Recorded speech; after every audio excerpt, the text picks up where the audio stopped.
Now the ALCS changes venues to the home of rock and roll. Cleveland rocks, Cleveland rocks, Cleveland rocks. The Yankees were giddy after Game 1. Now wait a minute. But the Indians came back in Game 2. Now it's goodbye New York and hello Cleveland for the next 3. At the old ball game. You get the idea. Game 3 next.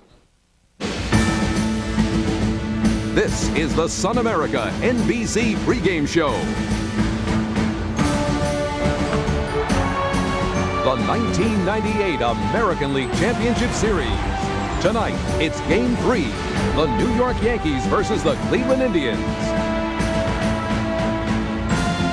It's 54 degrees as Game 3 approaches at the Jake. The pitchers will be Bartolo for Cleveland and Andy Pettitte for New York.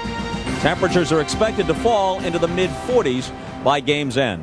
Hi, everybody. I'm Bob Costas. Welcome to Game 3. Joe Morgan will join me shortly. But before we look ahead to this one, it's inevitable that we have to look back to the controversial conclusion of Game 2 at Yankee Stadium. And for more on that, and to take you through the pregame show, here's Keith Olbermann. Keith. Bob, thank you. American League President Dr. Gene Budig has just fined Yankees owner George Steinbrenner an undisclosed amount for his remarks about the umpiring in the so-called Knobloch play, the Travis Fryman bunt that ended Game 2, on which the Yankees claimed there was runner's interference and the umpires disagreed. Postseason baseball is, of course, a litany of controversies that consume players and umpires alike. It's just too bad that a great game like that, 1-1, had to revolve on a blown call.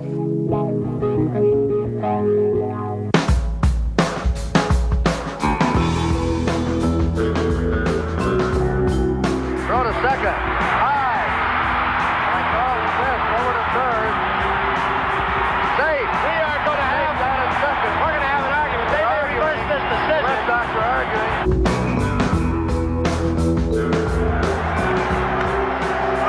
Squibber to the right side. Worrell races over to cover. The throw doesn't get him. First base umpire is dinking it. American League.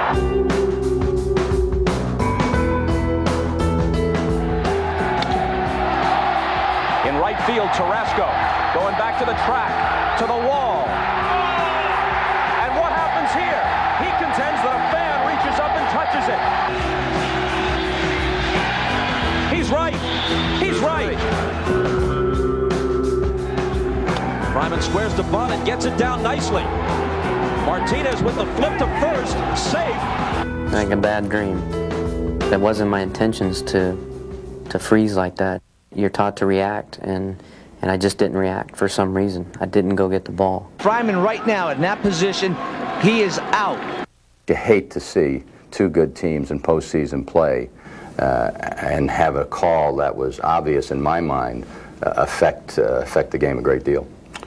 Do you think that the system that used to be in place in baseball in the postseason and is still in effect in other leagues, in which the umpires or the referees or the officials or the linesmen are selected solely based on consensus opinion of excellence, is something that should be reinstituted? Well, there's no question in my mind. I mean, clubs have to play 162 games to get to postseason play, so your best teams get there. Mm-hmm. So there's no reason why the best teams shouldn't be officiated by the best officials. Again, American League President Gene Budig has fined George Steinbrenner that undisclosed amount. A few moments ago, our Jim Gray spoke with Gene Budig. Thank you very much, Keith. Gene, first off, was the call right the other night? It was correct in the judgment of the crew chief, Jim Evans. He is one of the best that we have, and I support him and believe in him. Now, it seems as though a lot of people feel that the best umpires are not here at the League Championship Series. Are they? Well, I believe we have very, very good umpires here. There are individuals who have many years of experience. This particular crew has 123 years of Major League Baseball umpiring experience. But are there better officials? Forget about the experience. Are there better officials who are not here? These individuals have performed well and earned the right to be here. You were criticized very heavily by George Steinbrenner. You have fined him and the Yankees. Was that because of his personal criticism of you, or was that because of his criticism of the umpiring? It has absolutely nothing to do with personal criticism. My concern was inappropriate comments that impact the game and the profession of umpiring. Now, a lot of people would say the umpire should have been fined. Was Ted Hendry or anybody on the crew fined for making what appears to be a bad call? Well, we do not announce who we fine or how much, but the point is that umpires have been fined from time to time. Was he in this instance? When warranted. He was not. Should he be? He was not. Wait, there's more. Guess how George Steinbrenner found out about all of this evening. Jim tracked him down as well. George, your thoughts on being fined by Gene Budig? You're the first one. I just heard it. No response? Well, you have been fined. Well, I don't know. What have I been fined?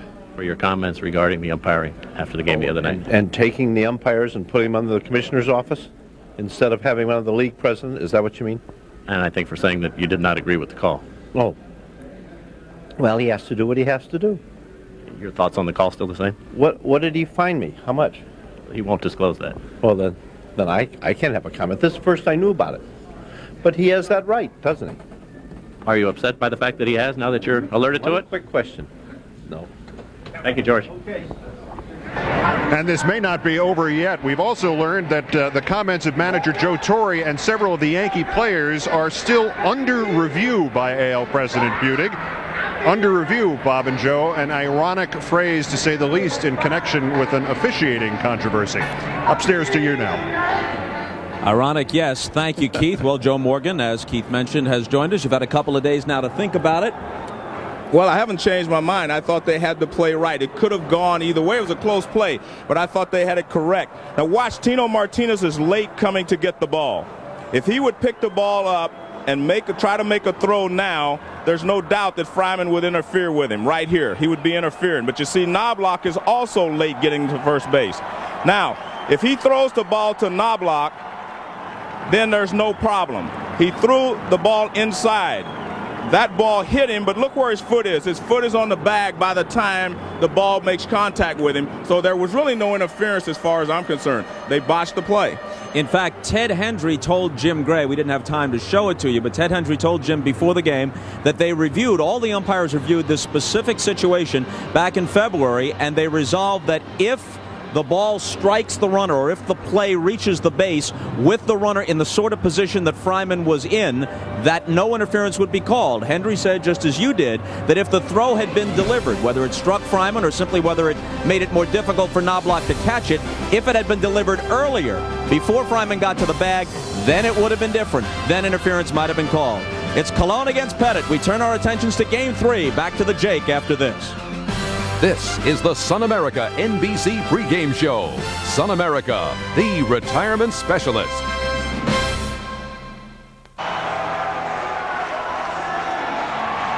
Just as we come back, the Indians take the field.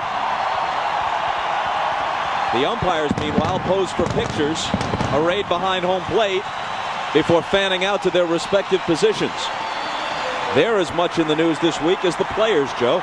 Well, you're right, and I think that's unfair. I think, the umpires try to do a good job, and occasionally they make mistakes.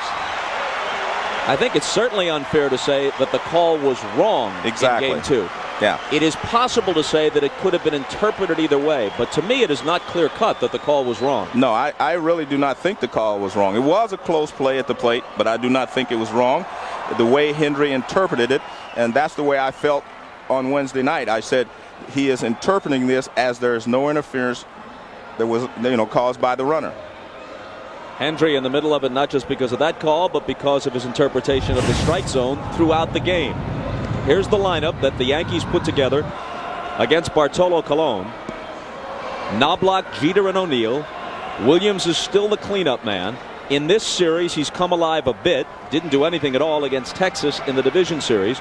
Tino Martinez, though, still hasn't hit, and he's failed to come through in a number of clutch situations. Bartolo Colon really had 2 seasons. He made the All-Star team. He was 9-4 at 2.46 at that point. He split 10 decisions in the season's second half, and his ERA was nearly 6. But if you look in the middle of the season, you say if anyone had a chance of defeating the Yankees, it would be Cleveland. And Bartolo Colon was one of the main reasons. And let's take a look at the defense. They've made a couple of changes. Enrique Wilson will start at second base tonight in place of Joey Cora. He only made a couple of errors in 32 ball games. Mark Whitten, hard-hitting Mark Whitten, is in left field tonight. So they've made a couple of changes to try to get some more offense into this lineup. The first hitter will be Knobloch. It'll be interesting to see what kind of reception he gets from the Cleveland fans. He was booed in his last at-bat in New York, and the papers were all over him. Blockhead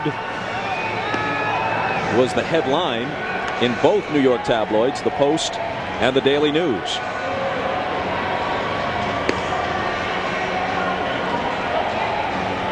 Brainlock, blockhead.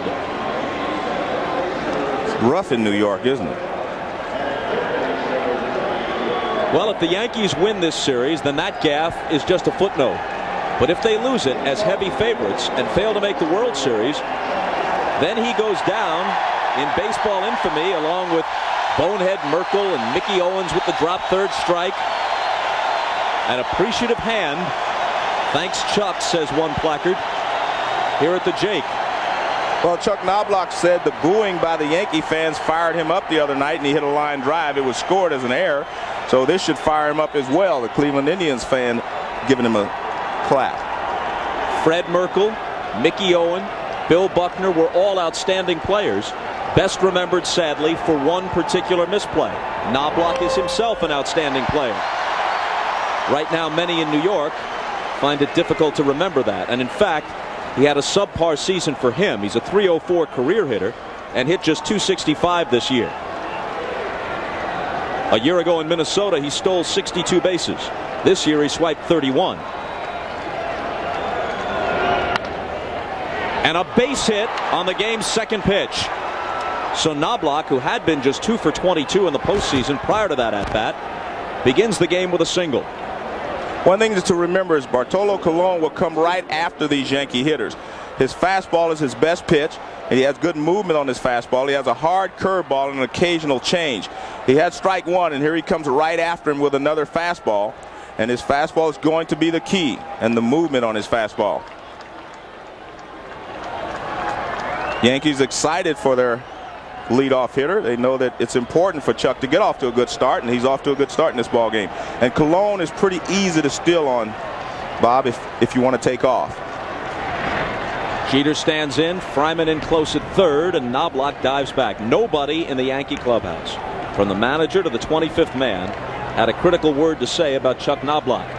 Well, they are a true team. I mean, in every sense of the word, they are a team. So it's always we.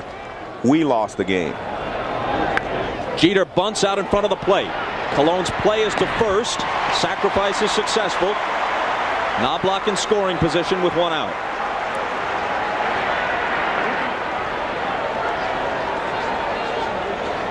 Well, you'll take a look here. Anytime a right-handed hitter bunts the ball, he's going to be running in fair territory. See where he starts out? He cannot run to the right and then get into foul territory. You see, he runs down the line in fair territory. I mean, that's the normal way a right-handed hitter will run to first base. He is never in that box the entire way down to first. Now, he is not as far out of it as Fryman was for 3/4 of the trip from home to first in Game 2, but he was never in that 45-foot lane. And he didn't interfere with the play being made. Here's Paul O'Neill.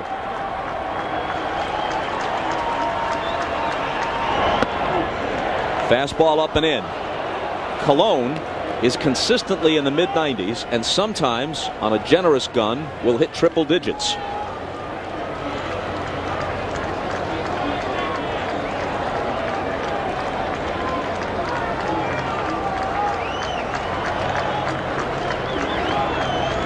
The 1-0 pitch. High and away. Let's take a look at the scouting report on Bartolo Colon. I've said it basically he's a power pitcher, has a good hard curveball and an occasional change. The movement on his fastball is his key. And I've always felt that when watching the Yankees this year, the only pitchers that bothered them a lot were hard throwers who could throw the high fastball and get them to go up and out of the strike zone. Hitter's pitch on 2-0. Beautiful changeup. Something you will not see a lot of from Cologne, but in this situation, he's behind in the count. He doesn't want to come with the fastball. And there it is, the changeup, beautiful changeup, low and away, and O'Neill way out in front. He'll show you the change on occasion. He's got the riding fastball and the sinking fastball. When he's got it all working, he's very, very tough. His fouled off, 2-2. Cologne pitched 5 2/3 innings in a fine division series outing against the Red Sox at Fenway. Allowed only 1 run in that span, struck out 3, walked 3. Mike Hargrove took him out of the rotation for 2 weeks beginning in early September. At the time they said he had a tired arm, but Mike told us, really, I was just trying to get his head back together, get him away from the game for a while and see if he could come back with a different attitude and renewed confidence. Apparently that's happened the last couple times out. Here's the 2-2. Just off the inside corner, full count. And you can see the movement on that fastball. It started way inside and it moves back toward the inside corner. He just barely misses. Watch where this ball starts. It's in, but see the movement. It starts back towards the inside corner. Not enough to get there to get the strike call. Bernie Williams will be next. Knobloch at second. 1 out, top of the first, and the 3-2 from Cologne to O'Neill. He turns and looks him back, and Knobloch goes diving in. The plate umpire is John Shulock, Larry Young at first, Tim Welke at second, Jim McKean at third. Jim Evans has the left field line, and Game 2's plate umpire Ted Hendry calls the plays in right field. Here's the payoff. Hit sharply toward the middle. Vizquel to his left. Throws him out on the run as Knobloch takes third. A difficult play for many, made to look routine by Vizquel. And another nice pitch by Cologne. He got the ball moving down and away from O'Neill. And O'Neill, you can watch his upper body. He goes out there to get it. See how he reaches out to hit it? Right back through the middle. But as you mentioned, Omar Vizquel just covers a lot of ground. And if he gets to it, he's going to catch it. I mean, look at Vizquel. Everything looks routine and easy to him. I mean, he's the only guy I've ever seen that can just play that relaxed at shortstop. Now it's up to Bernie Williams, the American League batting leader for the season at .339. Just edged Mo Vaughn of the Red Sox for that honor. Inside with a fastball. Discounting the 5-run outburst in Game 1 of this series at Yankee Stadium against Jarrett Wright. If you remove that, the Yankees are now 4 for 39 with runners in scoring position in the postseason. Knobloch at third with 2 down. Sliced in there for a hit. So Williams comes through, Knobloch scores, and the Yankees take a quick 1-0 lead. Well, the first pitch he tried to get a fastball in on Williams, which is where you want to pitch him if you have a good fastball. But this pitch drifts out over the plate. Now watch where this pitch is, and it moves out over the plate, and he lines it to left field for a base hit. Just over Travis Fryman's leap there, but he hit it so hard, Fryman didn't have time to get up there. Watch Fryman, he's in position, but he just can't react quick enough to get up that high. So that's what the Yankees have not been getting for the most part in the postseason. Timely hitting with men in scoring position. Williams gives them the lead. And now Tino Martinez.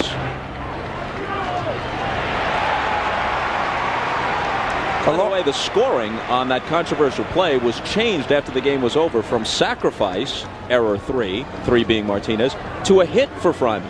Makes sense to me because he was on the bag. He wasn't going to be out anyway. A bouncer that's grabbed by Tomey. He goes to the bag himself, and Cologne gets out of the first, but not before a run scores. Hits by Knobloch, and Williams give the Yankees the lead. Justice, Ramirez, and Fryman the heart of the order. But when we get down to the bottom, Mark Whitten, who has been all over the place, both throughout the major leagues, the Indians being his 8th team, and earlier this year he was in the Mexican League. He's in for the first time in the postseason, and Enrique Wilson is in for Joey Cora at second against Andy Pettitte 16-11 for the year, 1-1 this season against Cleveland.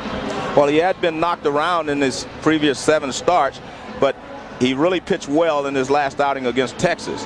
And let's take a look at the defense behind him. Only 1 unearned run this postseason, and we all know what that was. That was the last play of the ball game defensively for the Yankees on Wednesday. Martinez got the error. Martinez received the error. Knobloch made the mental error, which is what everybody's talking about.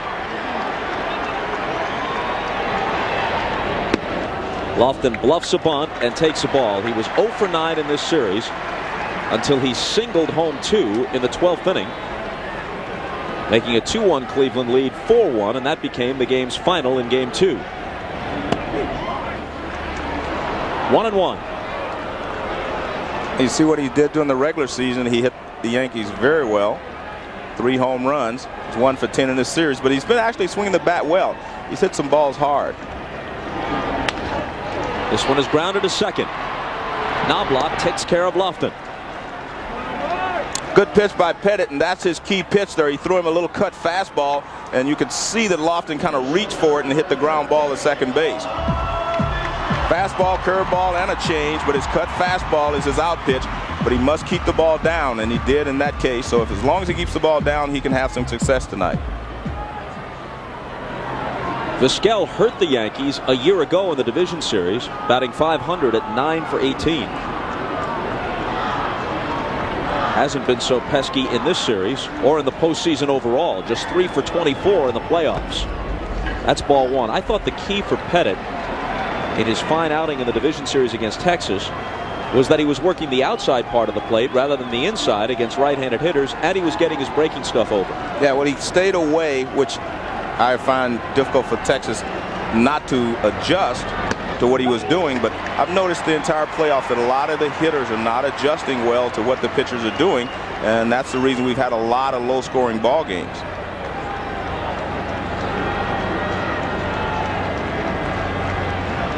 Two and 0 to Vizquel. Brocious in close at third, and Pettitte falls behind 3-0.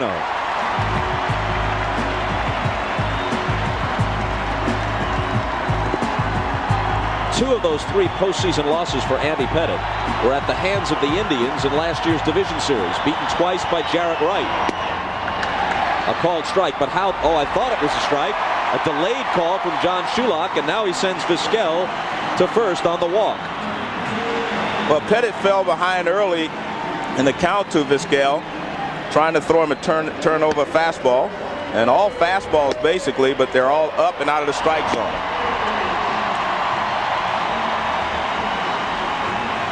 How things changed.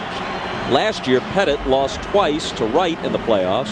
Wright was 3-0, including a World Series victory in the postseason. This year, he's been bombed twice. He's 0-2, and whether or not he gets the ball for Game 5 is up in the air. They could go to Burba or perhaps OJ. Here's Justice. Strike 1. Well, the one thing you have to be careful of if you're a Cleveland Indians base runner, Andy Pettitte has one of the best pickoff balk moves in baseball, and he will pick you off.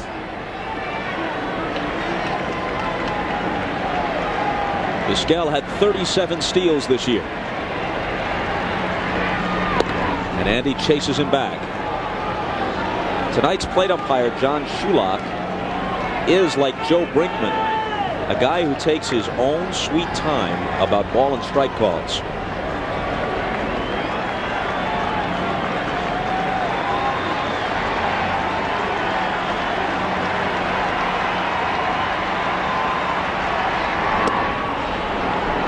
That was very close to a balk. If you kick your foot behind the rubber, you have to go to the plate. He came very close to kicking his right foot behind the rubber. Watch his right foot. Now see, is that behind the rubber? Very close. If you kick that foot behind the rubber, you have to go to the plate, or else it's a balk.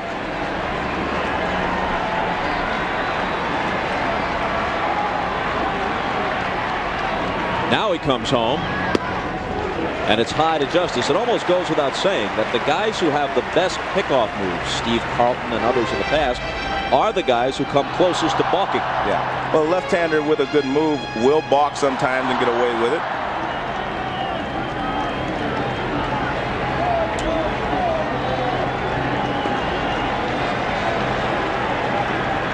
The 1-1 pitch is rolled to third. Brocious tricky hop goes to second and gets the force. Vizquel is erased and Justice is at first with 2 out. When a left-handed hitter hits the ball off the end of the bat like Justice did there, it has a lot of spin on it, and the spin here makes the ball come back to Brocious's left, and he's able to make a fine play. There's that cut fastball again. Now watch this last hop. It bounces back to his left. He's able to stay with it and make the play and get the runner at second base. That last hop is behind him, but a good adjustment there by Brocious. And that's where having a good pickoff move and throwing over a few times pays off. It isn't just in preventing the steal. Vizquel didn't get a good break from first base, and that allowed the Yankees to make the play at second for the force and keep a man out of scoring position.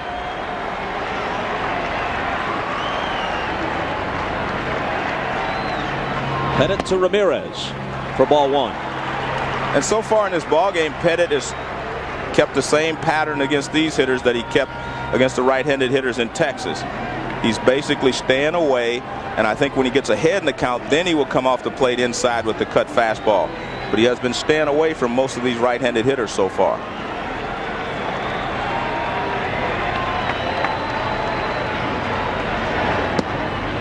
Two and 0. Last year, when Pettitte was beaten twice by Cleveland in the postseason, not an excuse, but it is relevant that he was bothered a bit by a bad back. He says he feels fine now. He had a rocky September. Lost 3 of 4 decisions in the season's final month, and his ERA was close to 7. But he eased some of those doubts about this postseason by pitching so well against the Rangers in his division series start. As you see, he was knocked around last October by the Indians. That one's in there.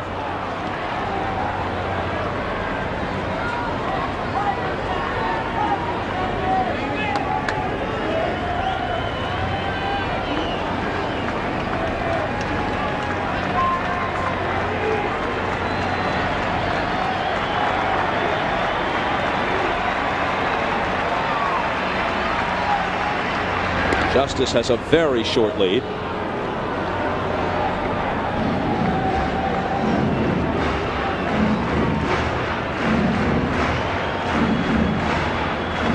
Bottom of the first. 1-0 New York on a 2-out RBI single in the top half of the inning from Bernie Williams.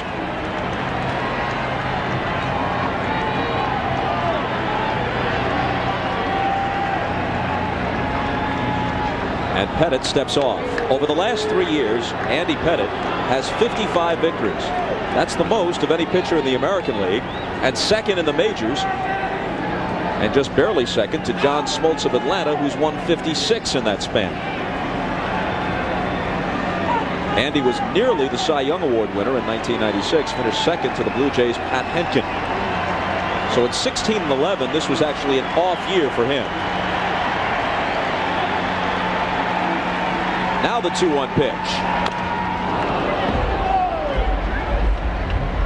It's a good pitch there by Pettitte, a little sinker down, and Ramirez hits the top of it. The key is for him to keep the ball down. If he keeps the ball down, he's going to be successful. See, that's not the cut fastball, that's the sinking fastball. And he gets it down, and watch, it's out of the strike zone, but Ramirez goes for it because it started in the strike zone and sunk down and out of the strike zone.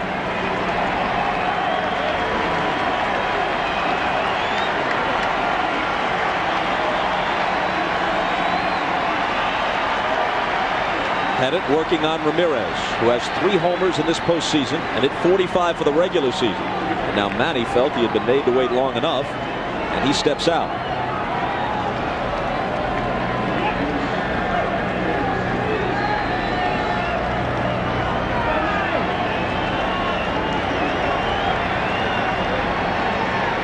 The 2-2 pitch, ripped to left for a base hit.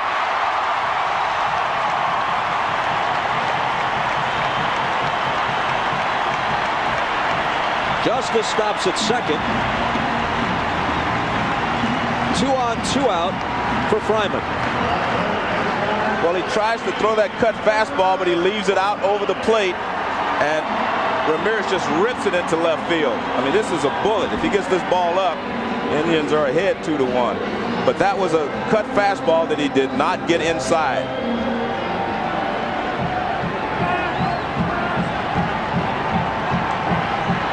So now Travis Fryman, even with that bunt having been changed from a sacrifice to a hit after the game, he's still just 4 for 22 in the playoffs.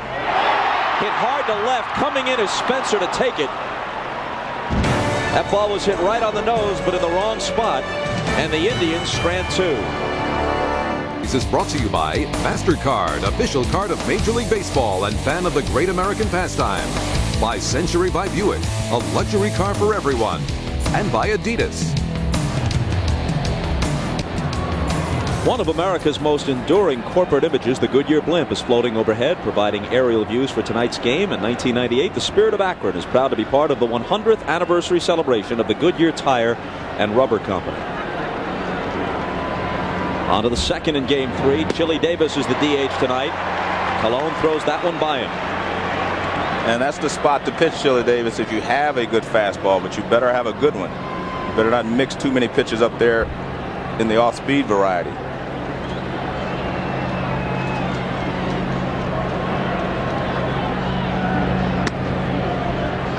A ball and a strike. Chili, as we've told you, missed 4.5 months of the season with an injured ankle. He's 38 years old. In limited duty, he hit .291 and had 3 home runs.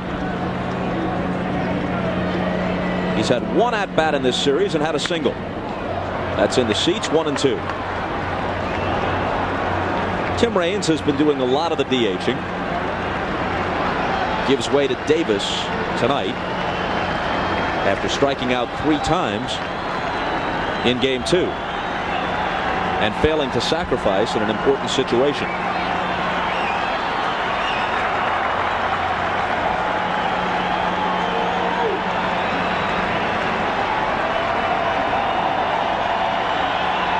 Colon's 1-2 pitch sails high, and that one hit 96. Well, you can see what they're trying to do, get Chili Davis to go up and out of the strike zone. The high fastball is what they're featuring here. They threw the first one by him. Second was up and in. The next one he fouled away, and this is the fastball he's just trying to get him to chase out of the zone.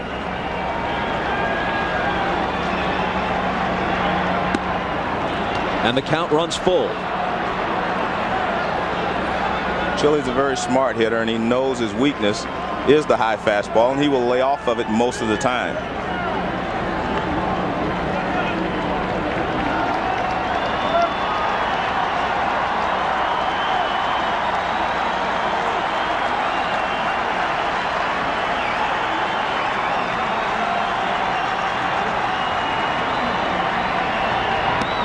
And he draws the walk.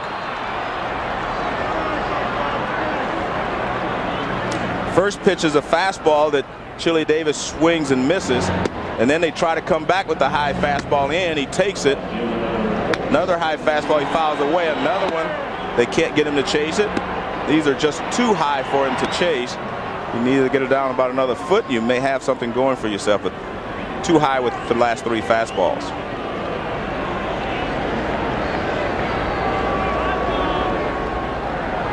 So now it'll be Spencer, who has cooled off a bit in the LCS, just 1 for 7. They're still talking in New York about whether or not Torrey should have had him sacrifice in the 9th inning with a man at second and nobody out in a tie game. What do you think, Joe? Well, I said Wednesday he should have bunted with him or someone else. You can either use a pinch hitter if he's not capable of bunting or not able to bunt. But with runners at second base with no one out, you're trying to win. You have an opportunity to go up 2-0 in the bottom of the 9th inning. I think you have to make sure you move that runner from second base with an out.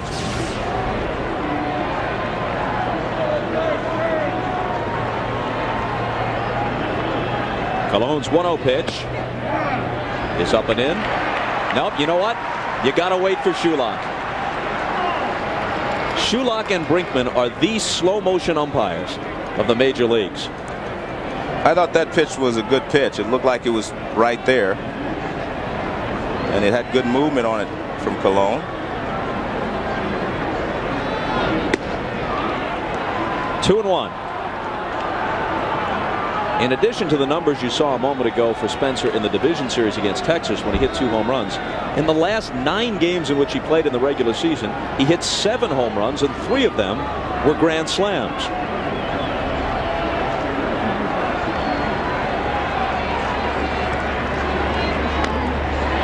Bounced foul at the plate, 2-2.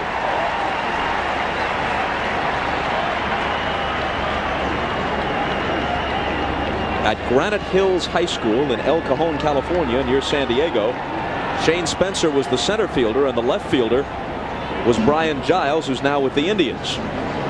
Mark Wiley, the pitching coach, to the mound. You detect anything wrong with Cologne? No, I think he wants to make sure that when he throws that sinker, he gets it down. That ball was up a little bit. You want to throw that riding fastball up, but you want to throw the sinker. When you're throwing the sinker, you need to get it down because you take a little speed off, and if it's up, the hitter can catch up with it. He can't catch up with the high fastball if it's your straight fastball. Now take a look here. That ball is sinking, as you can see, falling down, and it moves to the spot where you do not want it, inside part of the plate and up, right there. That's a good pitch for Spencer to hit. He did not handle it, though.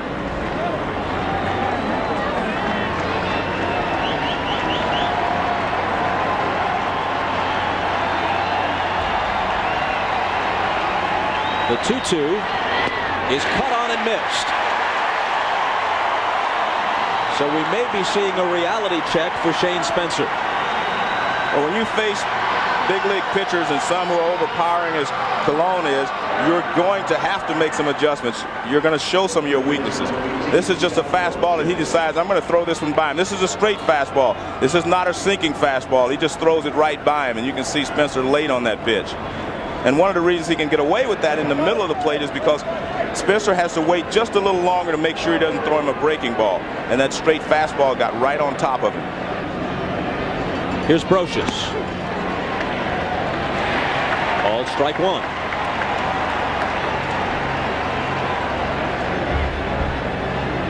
Remember in his last start, Cologne said he was nervous, even scared in the first inning. Well, he's gotten out of the first inning here as he did in Boston. He's starting to throw the ball much better. A fly ball to right, carrying pretty well. Ramirez to the track to tuck it away. What you want if you're a power pitcher is just what we saw there. Guys reaching and late on your fastball so that they're not really turning and trying to drive the ball. They're more fighting it off, as we saw guys trying to fight off Kevin Brown's fastball. Now watch the pitch, watch this swing. This is not a real offensive swing. Look at that. He just kind of throws the bat at the ball, even loses a handle. And that's what you want if you're a power pitcher. You want to overmatch them so that they're just trying to make contact instead of trying to drive the ball. Here's Girardi, the number 9 hitter. Ball 1 to him. He caught game 2, and he's back in the starting lineup tonight. Jorge Posada will get the call tomorrow to catch Orlando Hernandez in game 4.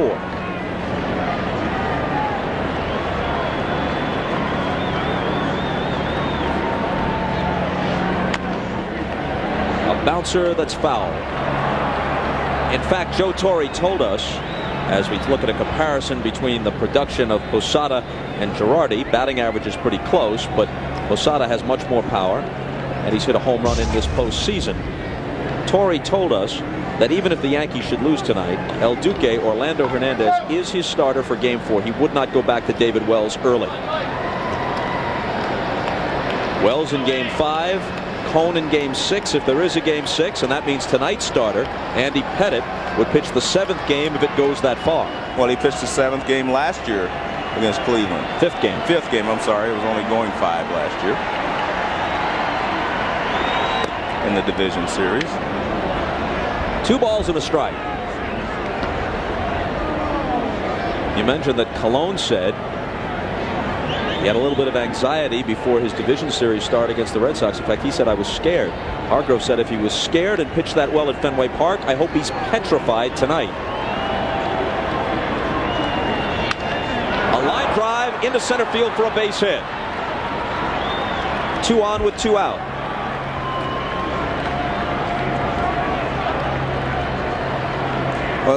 This is the problems that I'm watching from Colon. He's changed his pitches. Now, this is a sinker.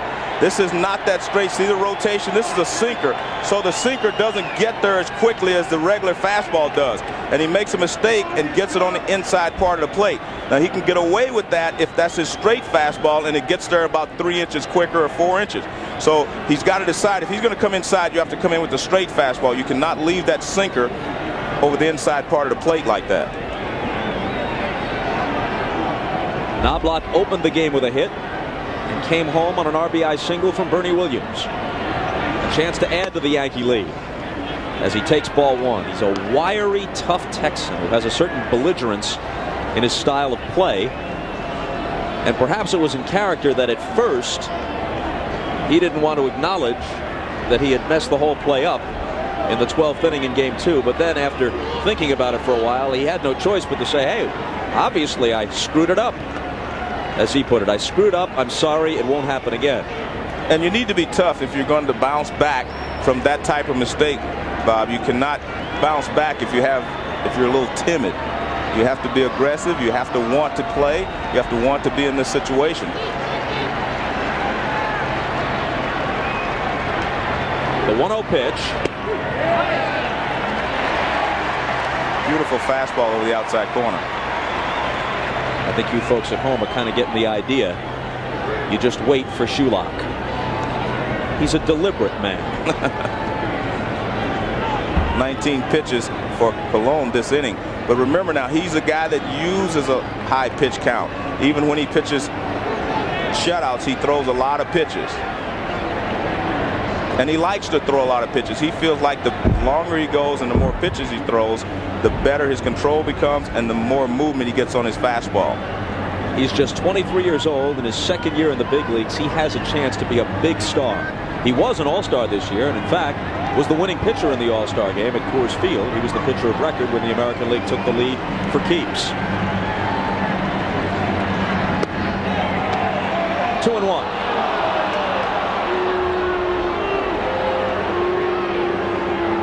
You can see he has a game plan with Knobloch. He's trying to throw the fastball away. And a lot of people believe that's the way to pitch Knobloch now because he tries to pull everything and he hits a lot of fly balls. And they think that's the reason he hit 265 instead of hitting 300 as he has done quite often in the past.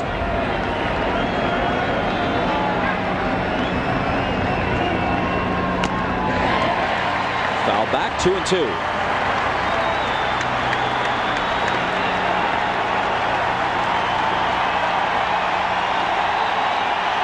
Well, Knobloch scored 114 runs for the Yankees this year, and that's a good total.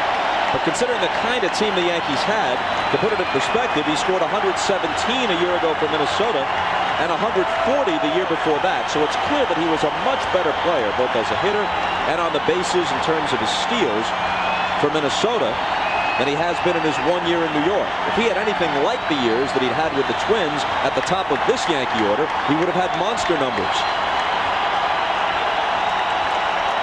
Davis at second, Girardi at first. 2 on, 2 out, and the 2-2 pitch. Spoiled by Knobloch. The one thing I've noticed about Colon, he's only thrown a couple of changeups this entire ball game. Everything else has been a fastball.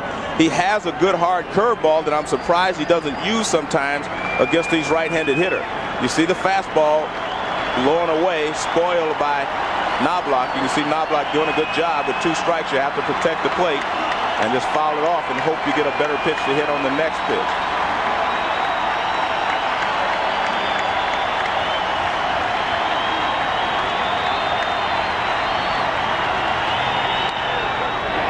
And a pop-up in foul ground. Alomar off with the mask.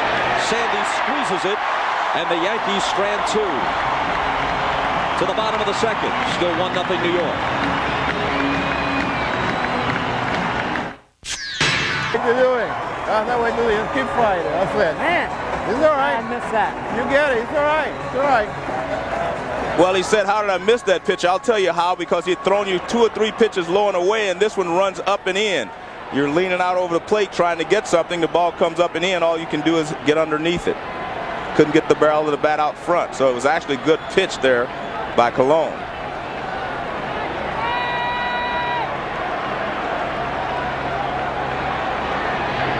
Pettitte faces Thome and moves him away as we move to the bottom of the second. I laugh because, you know, Thome was hit or not hit on the handle in the first ball game, and he kind of reacted the same way he did there.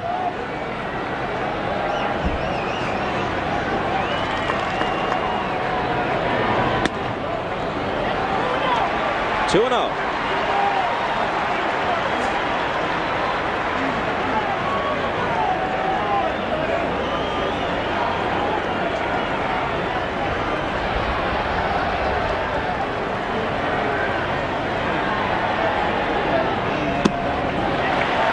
Off 3 balls and no strikes. Thome's a throwback to the old-time left-handed slugger. He clears his hips before the ball gets there. He clears his hips so that he can swing his arms through the zone. And you can see he's very strong, hits the ball to all fields. He's also very patient, as you can see here. He does not chase pitches out of the zone, especially early in the count. Green light? No. He takes strike 1. The reason I say no is because you're down 1 and you have Mark Whitten coming up next. Hard hitting Mark Whitten, I should say. And he's capable of hitting the ball out of the ballpark. You need some base runners. You need to put some pressure on. And going up there trying to hit the ball out of the ballpark is not always the way to do it. This ball is well hit to right center field. On the run is Bernie Williams. He's a spectator, though. This one's gone. It's better to wait for the 3-1 pitch, isn't it, Joe? Yeah.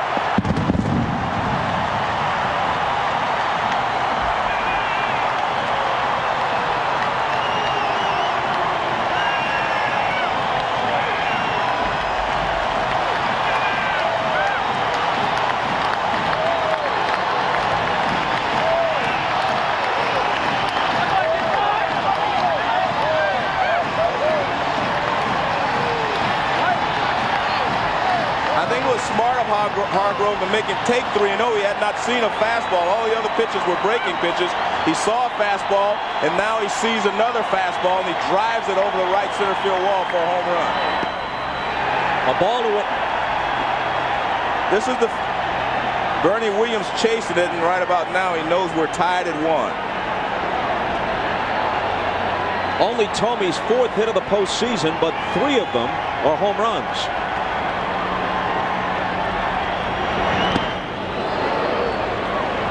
1-1 to Whitten. Thome knows he got it. And Pettitte's pretty sure, after he releases it, that his lead is gone.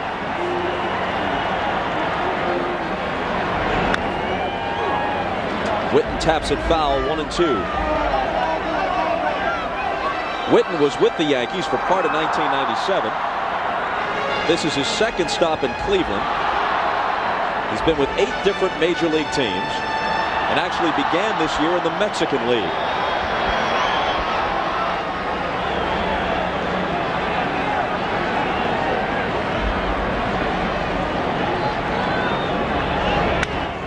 A line drive that is in there for extra bases. Whitten, in his first postseason at bat of 98, has a stand-up double.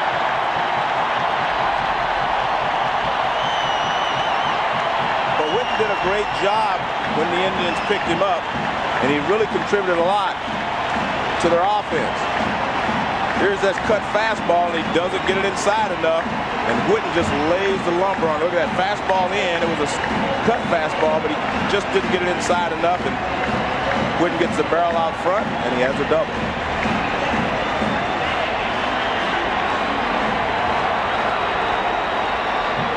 Mel Stottlemyre, the Yankee pitching coach, concerned already. Well, Bob's more like the Pettitte of most of September than the Pettitte of the division series start against Texas. Alomar perhaps looking to bunt and taking a strike. Well, the last 4 hitters have really smoked the ball. Ramirez had a hard single. Fryman lined out to end the first inning. Thome hit a home run, and now this double by Whitten. So the last 4 guys have hit the ball awfully hard against Pettitte.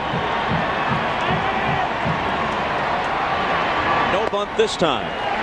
A ball and a strike. Hideki Arabu gets up. They made it a long man here tonight.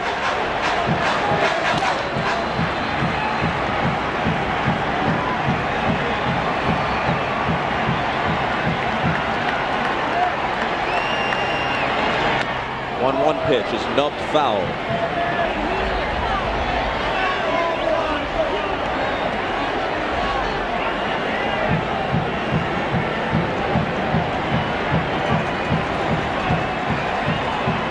Mike Hargrove, his 8th season as the manager of the Indians, 4th straight time he's had them in the postseason.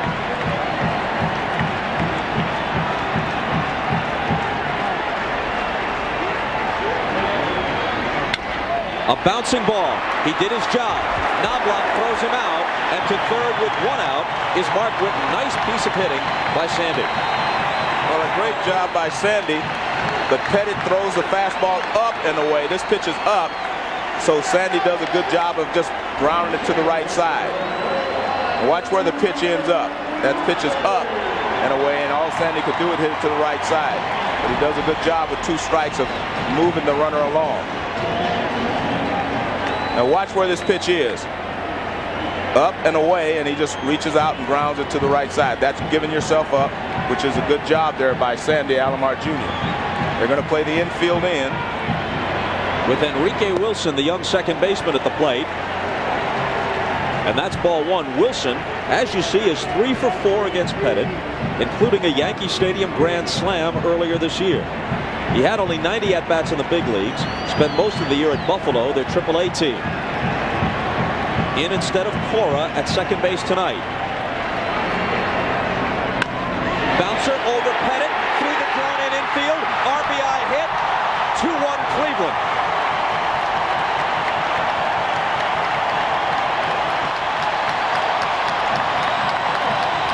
And that's the risk you take when you play the infield in.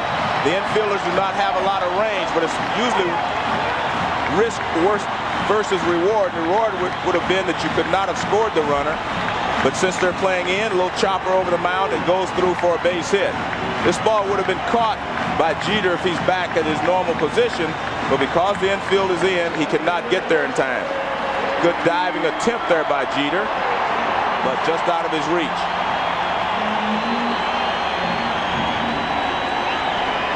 Now Wilson is at first, and we know from the 12th inning of game 2 that he can run, provided he can keep his footing. Well, it's almost swimming home between third and the plate, trying to score on that weird play the other day. And they chase him back. He came in on his landing gear, kind of belly flopped across the plate, but that was the game's winning run. His teammates were all over him, saying, "What were you doing there? The breaststroke? What was it about?" But what mattered was the result. He scored, and that proved to be the game winner. Lofton shortens up and takes the ball. Here's what we were talking about. Waved home by Jeff Newman. Whoa! But he gets there. He lost style points, but he scored the run. Stottlemyre to the hill.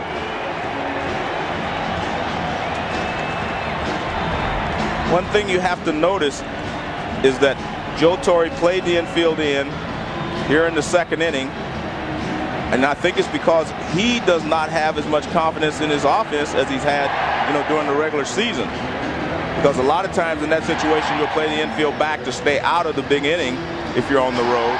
But Joe decided, I'm not going to give them a run because we're not scoring a lot of runs ourselves. We talked to Mike Hargrove about that before the game. He said, I broke into the major leagues, learned my baseball under Billy Martin in Texas. And Billy liked to pull the infield in, squeeze, hit and run, play for 1 run early in the game. And that's affected my philosophy too. That's a strike.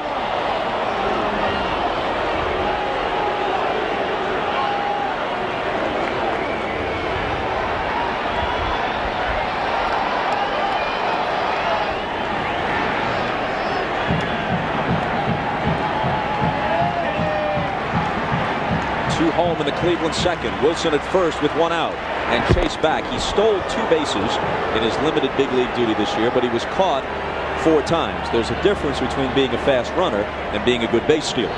Well, if you get 2 strikes in this situation or 2 outs in this situation with him at first base, you can just go on first movement, and you may be lucky enough to make it even if he throws to first base. Otherwise, you have a great jump. Not going on the 1-1 pitch, which is lined to left. Here comes Spencer to make the catch. Well, they had Lofton played perfectly there.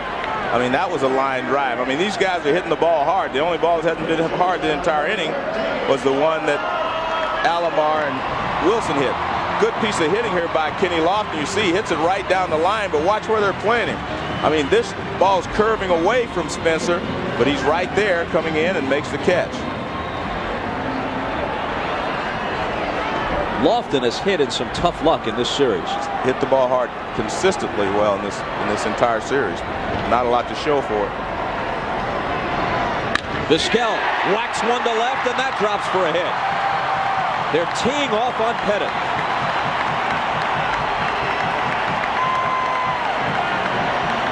What Pettitte is doing is he's getting too many pitches up. Watch this. First pitch up to Vizquel. Watch that. Everything is up. And when you get this ball up, I mean, these guys are going to tee off on it unless you have an overpowering fastball. And Pettitte does not have an overpowering fastball. Watch the location.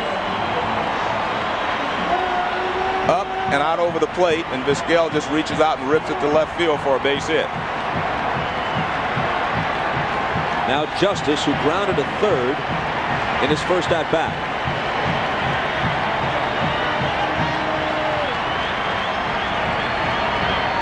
Ball one low. Last year in the division series, as Pettitte lost twice to the Indians, he gave them 11 earned runs in 11 2/3.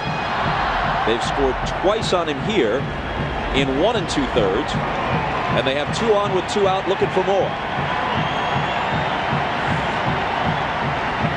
And he steps off. Arabu, for the moment, alone in the Yankee bullpen.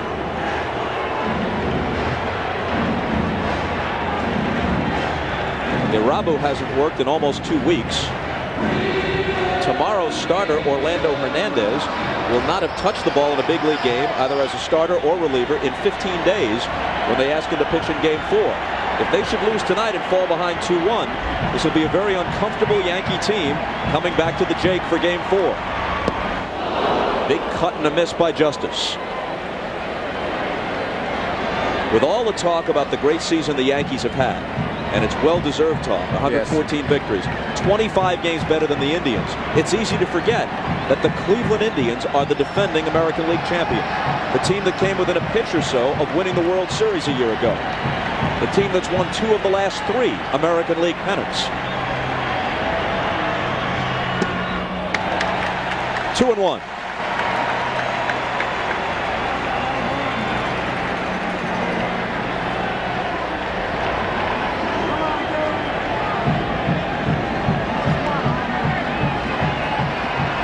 Have never had serious pressure put on them all year. It might be about to happen here tonight.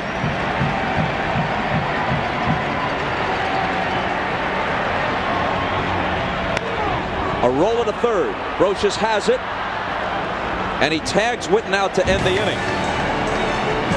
But not before a couple runs come across and Cleveland takes the lead. As he hits the ball over the right field wall, that pitch was up. Another pitch that's up to Mark Witten. Pitch this up to Lofton. So all the pitchers are up, and any time a ball is belt high, that is up for a sinker ball pitcher. He has to get the ball between the belt and down around the knees. Trailing 2-1 in the game and hoping not to trail 2-1 in the series, the Yankees send up Jeter, O'Neill, and Williams in the third. Roll to short. Shortstop throws out the other as Vizquel takes care of Jeter. And you can go in depth on every game of baseball's postseason at MSNBCSports.com. Comprehensive total casts feature pitch-by-pitch updates and real-time box scores. Plus, there's incisive reporting by the Sporting News and live video coverage of the post-game press conferences. All at MSNBCSports.com.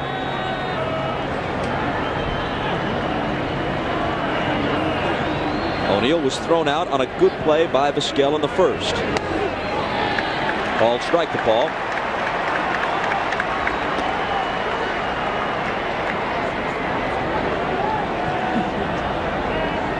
Oh, you can't hit. Don't even try.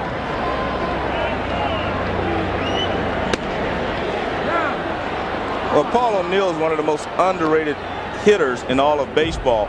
I mean, he just works the pitcher to get him into his count so that he knows what's coming.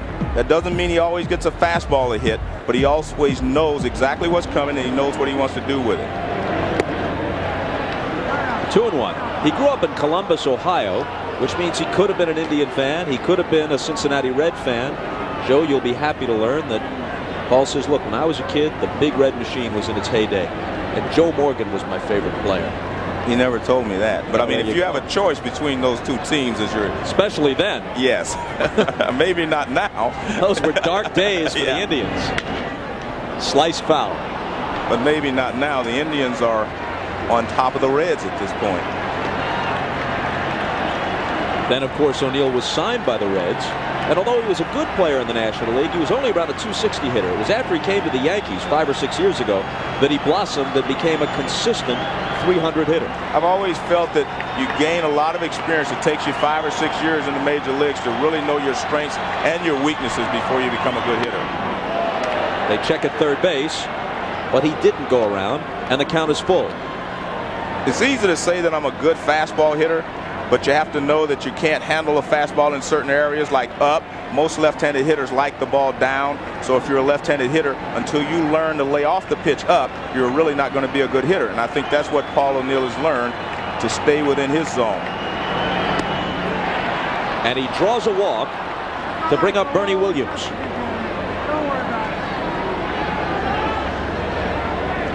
That's the second walk issued by Cologne.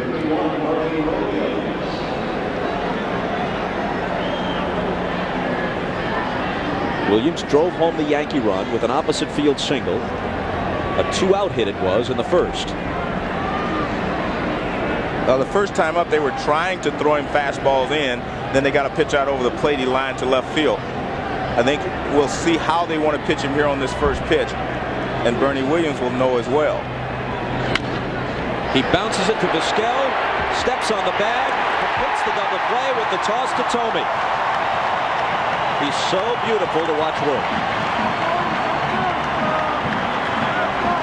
The contenders.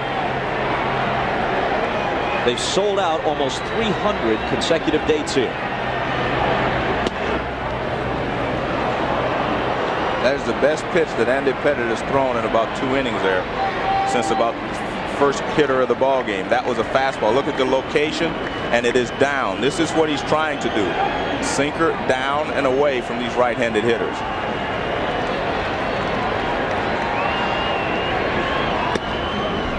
A ball and 2 strikes to Manny Ramirez. Bottom of the third, 2-1 Cleveland. They have 5 hits. The Yankees have 3. Pettitte hoping to hold on and maybe find a groove.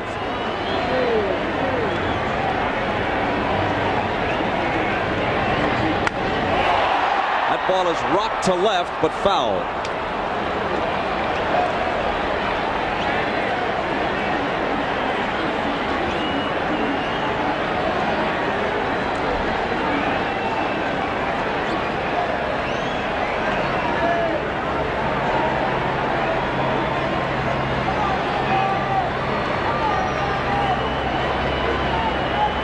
With the sign, and Pettitte with another 1-2 pitch that misses. Pettitte is 26 years old, out of Baton Rouge, Louisiana.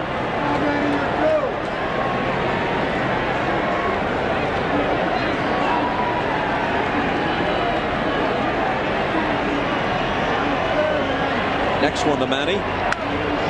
Foul to the seats.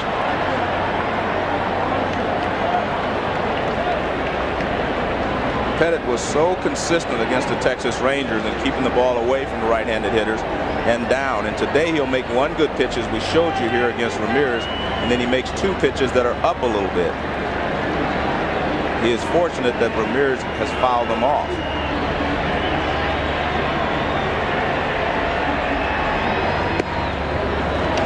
Full count.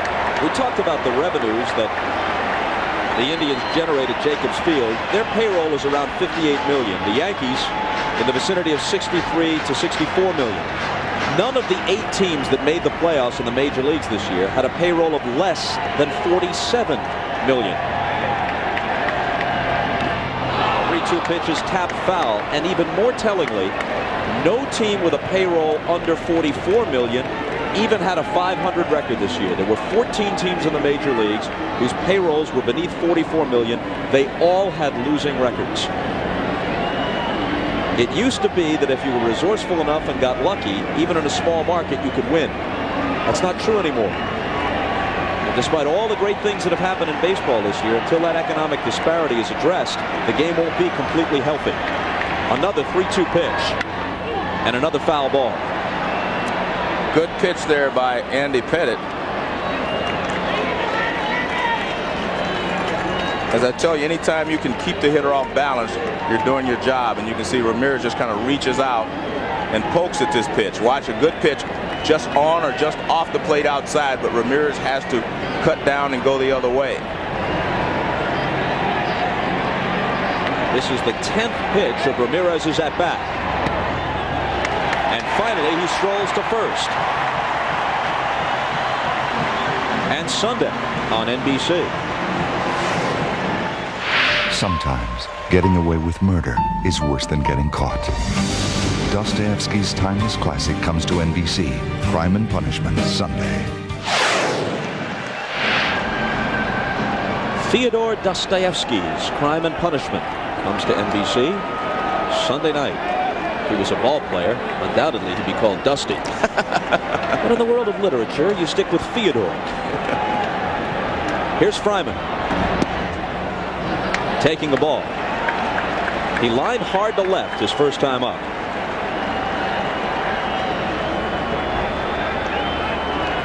Jeff Newman, the third base coach. Al Bumbry on the lines at first for Cleveland.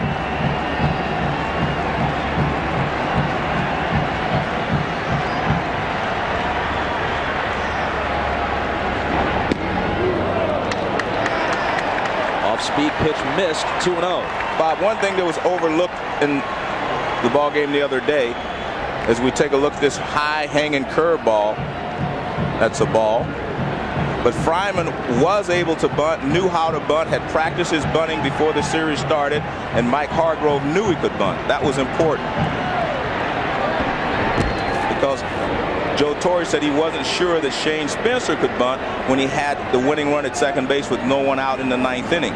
But Fryman had gone out, practiced his bunting, and Hargrove knew that he could do the job. And he laid down a great bunt. So you can't overlook the fact that here's a veteran that went out and practiced knowing that one bunt or one base might be important during the series. 2-0 pitch. Bounce to third. Brocious has it. Goes to second for one. Can Knobloch turn it? Nope. Fryman beats the throw to first. Ball wasn't hit hard enough because Brocious had to move to get it, and that allowed Ramirez to get on top of Knobloch at second base. And watch, he has to go to his right, not hit hard.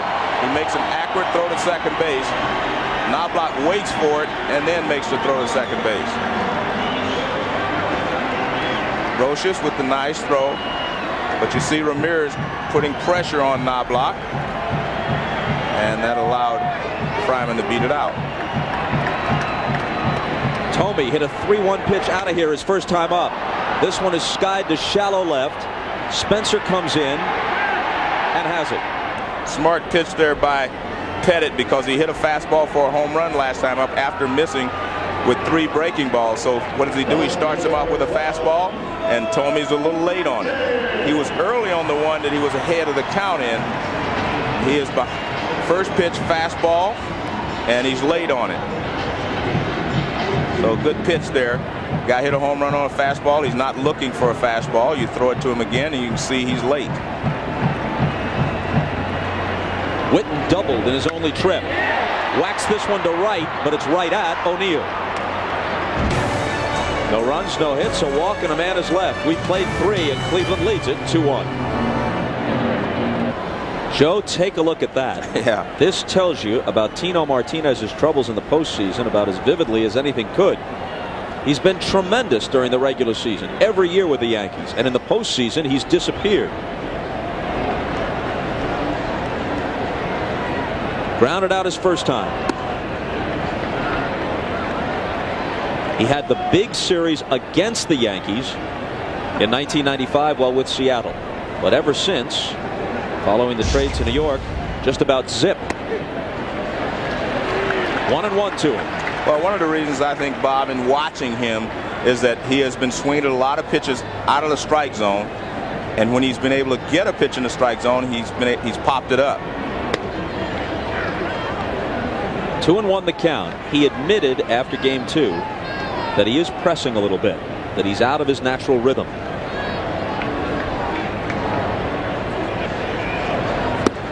Cuts and misses at the high fastball. You see, there he is, out of the zone again.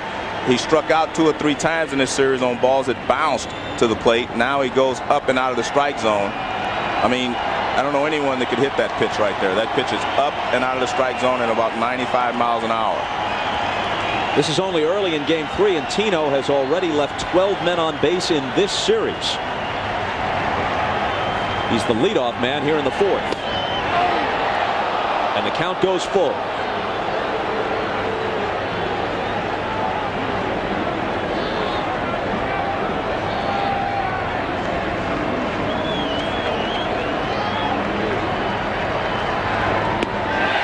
Gets him. And Martinez still can't get on track. Well, it's easy to say, get a pitch to hit and hit it. He takes the fastball on the inside corner. Now this is a pitch that really hurt him, chasing that pitch up and out of the strike zone. And that pitch there was just a great pitch by Colon. It had a lot of movement on it. He threw him 3 pitches 95 miles an hour or above, and then he threw him an 85 mile an hour fastball that turned away from him. It wasn't a changeup. It was a fastball that just moved away from him, but he was out in front. Davis walked his first time up, fouls it back. Bartolo Colon actually likes to be called Pancho because that was the name of his mule when he was a kid in the Dominican Republic.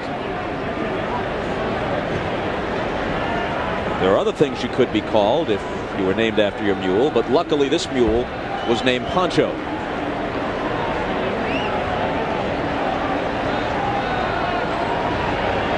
The 0-1 pitch. A ball and a strike. Here's Tino, and it doesn't look like much conversation is going on. Sometimes when a guy is slumping, someone will offer a word of advice, but other times you see they keep their distance and just let him work it out himself. Well, sometimes too much advice is worse than none at all. So I'm sure they've talked to him about it in the past few days, but today they're just going to let him go. Chris Chambliss is the Yankee hitting coach. I mean, I think Tito knows the problem, and part of it is he's probably anxious to make up for something. Some of the times at bats he's had with runners in scoring position, he's not able to do that. He's just not patient. And it's easy. I mean, I speak from experience. It's easy to say wait, but it's tough to do. 3-1 to Davis. When you found yourself in one of your rare slumps, did you have some approach you tried to take to get out of it? Lay down a bunt, whatever? No, my whole point was to make sure I got a good pitch to hit each and every at bat. Stop swinging at a lot of bad pitches. And as I pointed out, Tino is swinging at just enough bad pitches to keep him behind in the counts. For the second straight at bat, Davis draws a walk. It'll bring up Spencer as we remind you that there's a baseball doubleheader tomorrow. It starts on Fox at 4 Eastern time. How about those Padres? They win 2 in Atlanta. Now they come home. Greg Maddux try and turn things around for the Braves in game back here 7 o'clock Eastern time, game 4 of this series. Gooden against Hernandez.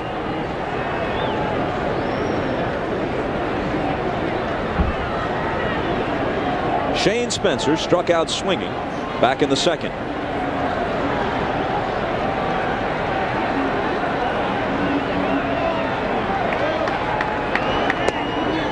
As a kid, they say he actually preferred football to baseball and dreamed of being an NFL linebacker. He was only a 28th round draft choice of the Yankees, and in fact they left him exposed in the expansion draft a year ago. Nobody thought he'd ever be a big league star. It remains to be seen if he will be long term, but he had a September to remember. 2-0. We were searching our brains for somebody and something to compare it to. Maybe Joe Torre came up with the best comparison. Back in 1957, Bob Hurricane Hazel came to the Milwaukee Braves. Frank Torrey was a member of that team, Joe's older brother. And Hurricane Hazel hit .403 with 7 home runs down the stretch. Didn't do much after that, but became a part of baseball lore. The Braves won the pennant in the World Series that year. 3-0 to Spencer. Colon struggling with his control. He struck out Martinez to start the inning on a 3-2 pitch. Then he walked Davis, and he falls behind Spencer 3-0.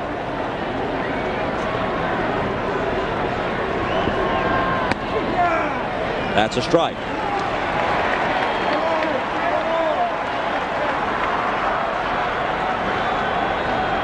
Willie Randolph with the signs from the third base coach's box. Davis held by Tomey. 2-1 Indians, top of the 4th.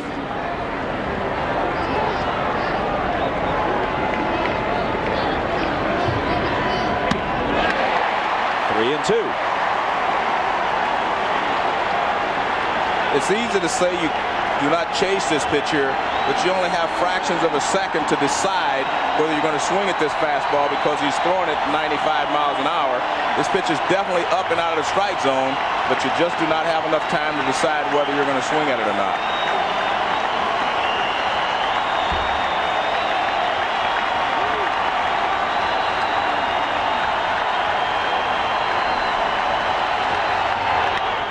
Hit to short, double play ball, 1, 2.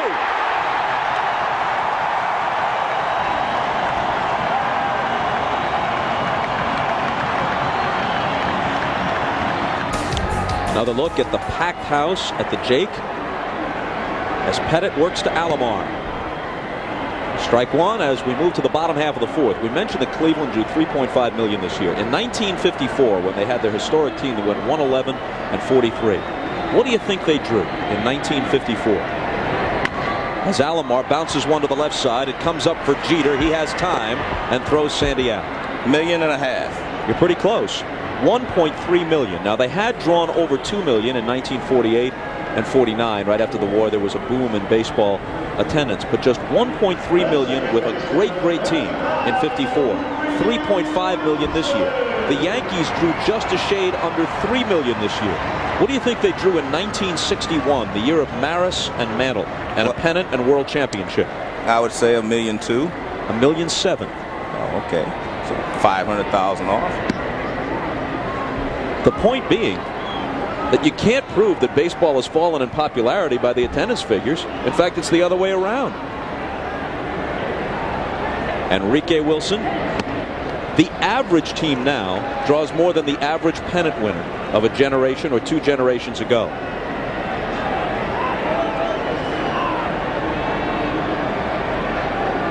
Wilson had an RBI single his first time up. He pops this one toward first base.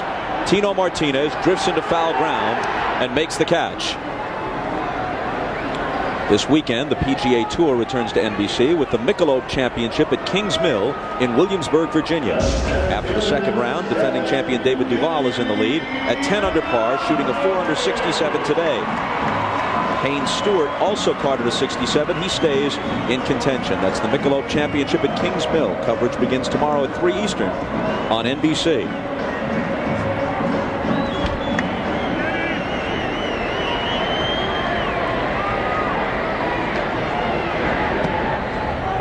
Lofton has grounded out and lined out.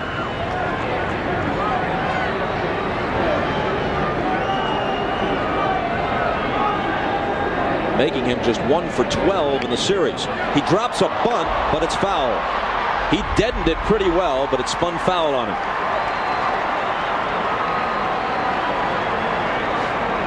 Well, the one thing about Kenny Lofton, I haven't seen him bunt very often because he's usually swinging the bat well.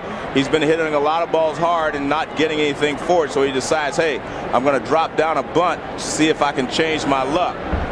And he does a good job, except this ball's not far enough down the third baseline because watch, Girardi comes out and has a shot at him at first base. But that's what you want to do. You want to make a perfect bunt or have it go foul down the third baseline. That's the way to bunt.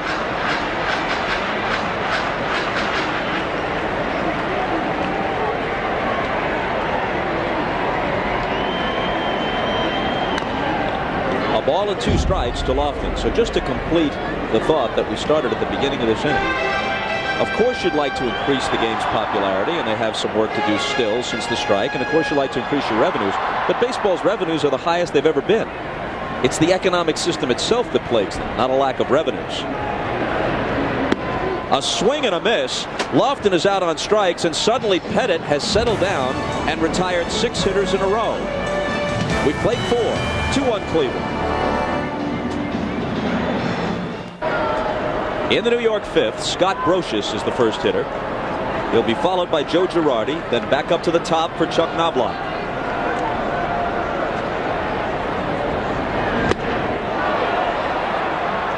That's a strike as Brocious spun away, but in the process committed himself on the swing. Brocious sent Ramirez to the track and right to haul in his drive, his first time up. 1-1.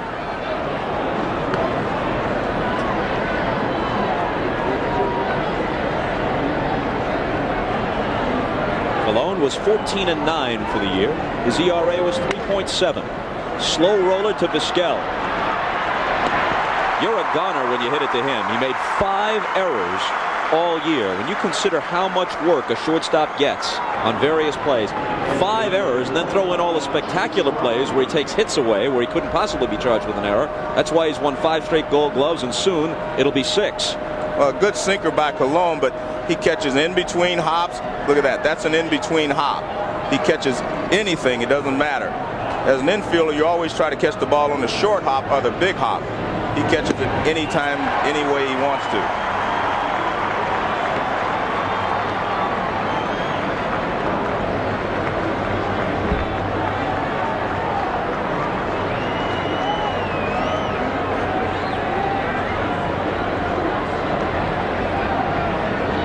The 0-1 to Girardi is a called strike.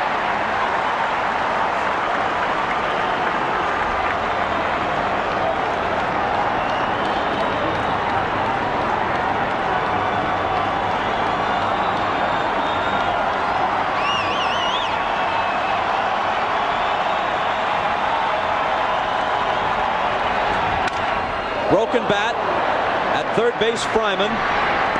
That takes care of Girardi. And he has made 2 spectacular pitches here in this inning to get the ground balls. He threw 2 fastballs away to Girardi. Now watch this, how it moves in on his hands and just shatters the bat. Did the same thing to Brocious. Ball comes in, sinks in on him, and I mean, there's nothing you can do. I mean, his ball is lively, and he's throwing it to the perfect spot. The top portion of the bat went spinning into the crowd and apparently hit a spectator who is being tended to right now.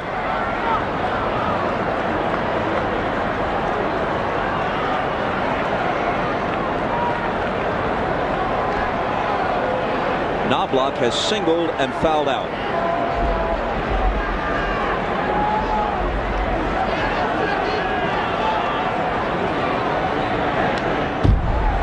After game 2, Hargrove said sure.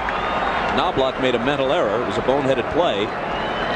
But as Mike put it, that having been said, if he wants to come play for us, he's welcome to. And in fact, when Knobloch was with the Twins, Hargrove and John Hart, the general manager here, were interested in acquiring him in a trade, but Minnesota asked for too much young talent in return, and the trade never happened. Another broken bat. Vizquel plays it on the bounce, barehanded, but he's safe. Thome couldn't hold it. The throw might well have beaten him. The throw did beat him.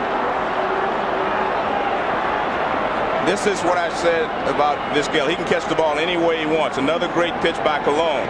He barehands it and he throws it to first base, and you'll see the throw does have him beat right there, and Thome drops the ball. That's just a gorgeous play by Vizquel, and Thome dropped it at the other end. The only way he had a chance was to not waste time transferring it from glove to throwing hand, so he just bare hands and throws. Remarkable. Well, he transfers the ball, truthfully, Bob, so quickly from glove to hand. He may have been able to do it the other way, but this was just as easy for him, so he makes the play that way, and you can see Thome did drop the ball. And that has to be an error. I don't see if they score that as a base hit, something's wrong. They actually did score it as and a that's hit. wrong. That's wrong because the throw clearly beat him to the bag.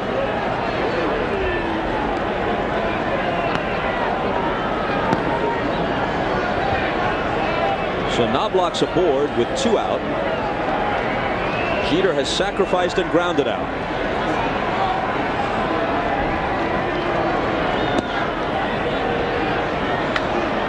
Two and 0. But Derek Jeter hits the ball all over, uses all fields, and you can see he distributes them pretty evenly, even more to right field than any place else.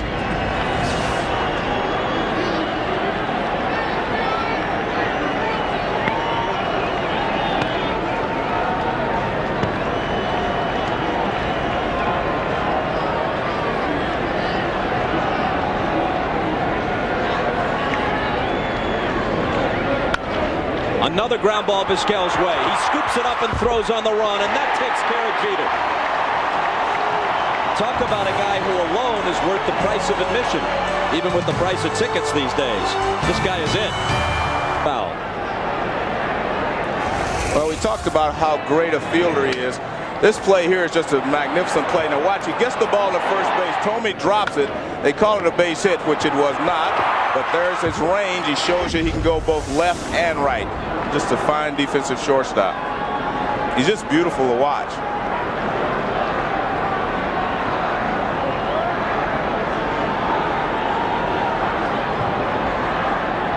Pettitte's 0-1 pitch is up high.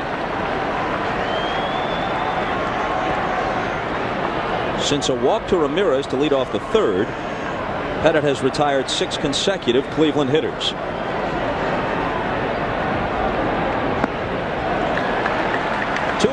Until Pettitte struck out Lofton to end the last inning, I don't remember anyone swinging and missing, Bob. They were hitting line drives, hitting the ball awfully hard. And now he's behind Vizquel 3-1. And in fact, that strikeout of Lofton was the first of the game for Pettitte. O.J. and Wright in the bullpen, but Wright might just be doing the kind of throwing that starters sometimes do. Between starts. Yes. Cologne's still throwing the ball well. He was at 97 miles an hour in that last inning. Unless something is bothering him, I would be surprised if they would make a change at this point. His ball was still moving well. In center field, Bernie Williams scarcely has to move, and Vizquel is out to start the bottom half of the 5th. Game 4 of this series is tomorrow night, 7 o'clock Eastern Time, from the Jake. Jeter and the Yankees against Gooden and the Indians. Orlando Hernandez will be the Yankee starter against the former Met and Yankee Doc Gooden. David Justice taking strike 1. Let's go to Keith Olbermann.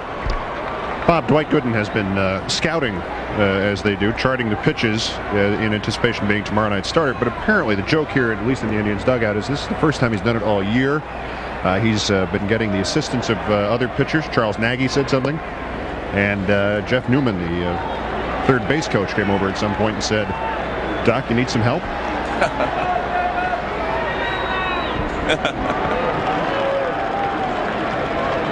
What are teammates for?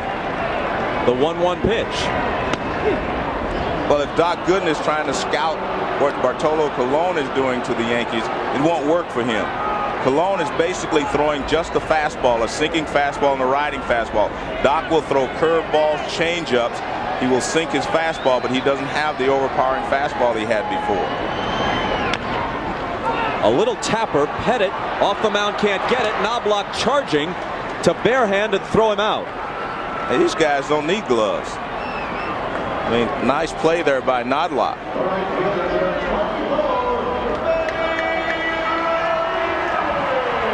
Here comes Knobloch. It was going to be a tough play. He charges, barehands it, and throws to first base. Use your gloves to keep their hands warm. Nice throw there by. That's a nice play. And like a good player, he has bounced back from problems he had in game 2. Ramirez has singled and walked.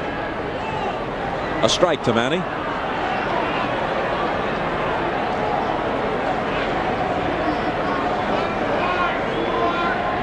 The word from the Cleveland bench, confirmed by Keith Olbermann, is that O.J. and Wright are throwing to be throwing. And Ramirez hits one deep to right. O'Neill looking up. She's gone.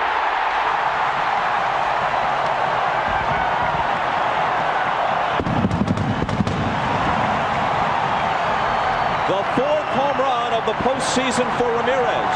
His 49th of the year combined, regular and postseason. He has great power in all directions to the opposite field this time for a 3-1 Cleveland lead. And prior to that, Pettitte had set down 8 straight Indian hitters. Well, I've said it before, this guy is a smart hitter. He makes adjustments as well as anyone, and he has great balance as a hitter. This is a fastball away, and he just hits it over the right field wall.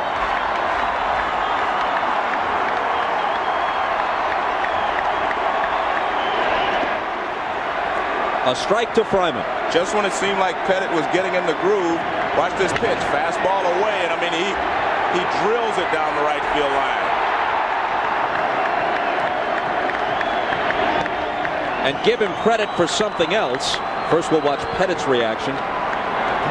Well, he's saying I made a good pitch. It wasn't that bad a pitch, it was away, but as I said, Ramirez makes adjustments very well. Here's an 0-2 pitch to Fryman. Inside. Give Ramirez credit for something else. Unlike earlier in this postseason, when he admired a drive to right center that hit off the wall, and he only got a single out of what should have been an extra base hit, he was running hard on that one. Even though he was pretty sure it was gone, he was taking no chances.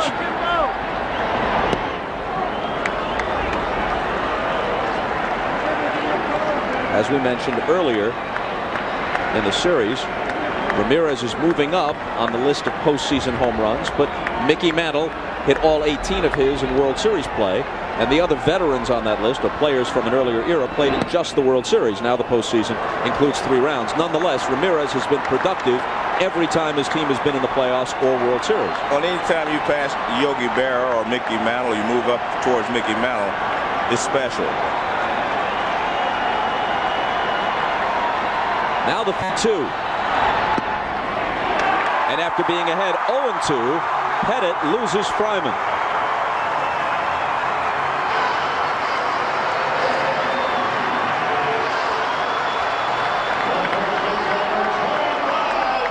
Well, he tries to throw Fryman a 3-2 curveball, and it hangs up high.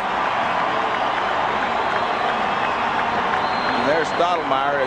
He doesn't want you to walk anybody, especially with 2 outs in this ballpark. And Jim Thome coming up. Thome has already hit a home run in this ball game.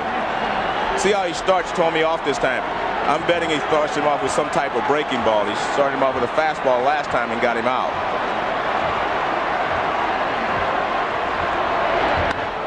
In the air to deep right. O'Neill turning and looking. And gone. It stayed up there for an eternity. But when it finally descended, it was gone.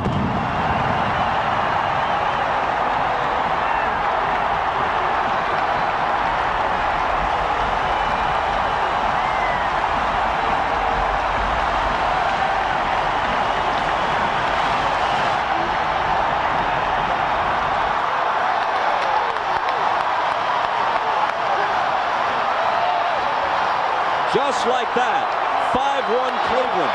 Second homer of the inning, second of the night for Thome. He, like Ramirez, has 4 postseason home runs. Well, I told you he was going to start him off with a breaking ball, which he should have done, but he tried to sneak a fastball by him on the inside part of the plate. And Thome, ready for the fastball this time, after being late on it last time, hits it over the right field wall. Watch the pitch. Fastball in instead of the breaking ball away. There it is. Fastball in, and he drills it. Good hitting by Thome. And watch how he clears his hips. See, his hips go first. That allows him to swing the bat easily through the zone on an inside pitch. Beautiful swing. And O'Neill goes back. He thinks he has a chance. Well, do I? Staying up there a long time. Let me get back and find it. He took plenty of time to find where it was coming, but he could not get up high enough to make the catch. It actually didn't even make the seats. It landed atop the wall, but above the yellow line.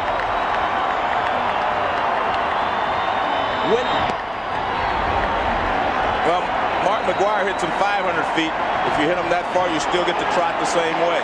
There's Ramiro Mendoza in the bullpen.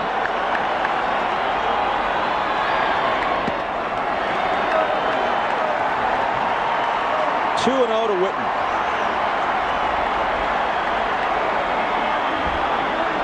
Who once hit 4 home runs in a single game for the Cardinals against the Reds and had 12 RBIs in that game, tying Major League records in both instances. Lines it hard and foul. And this is the Cleveland Indians club that you have to fear. One that can hit the ball out of the ballpark and have quite a few guys up and down this lineup that can carry you for 1 or 2 days at a time.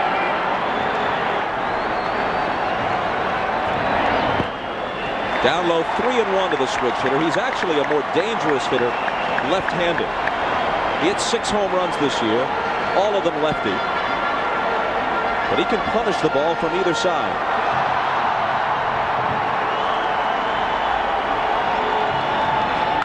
And look at that! There's your example. 3rd of the inning. Goodbye.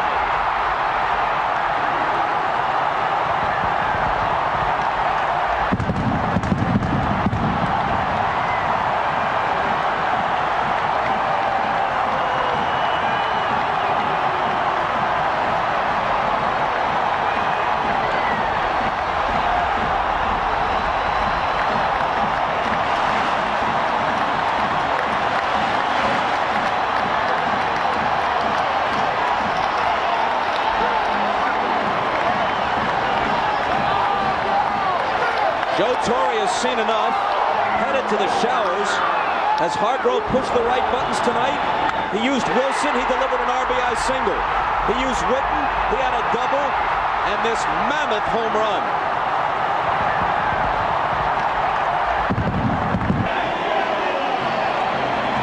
Pettitte had retired 8 straight.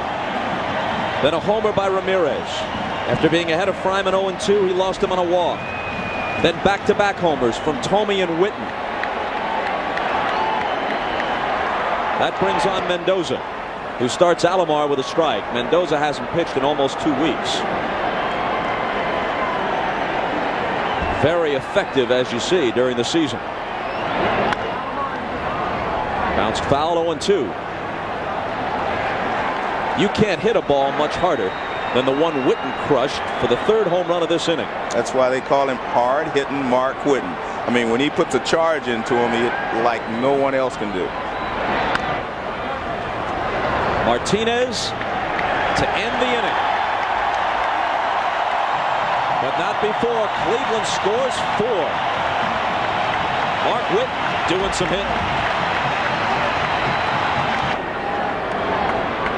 Now Colon staked to a 6-1 lead. Starts O'Neill with strike 1. And here's Girardi. As you can see, he's very unhappy between innings. And you know George Steinbrenner's not happy to be down 6-1. See, he's upset. So the entire Yankee management and the players are upset.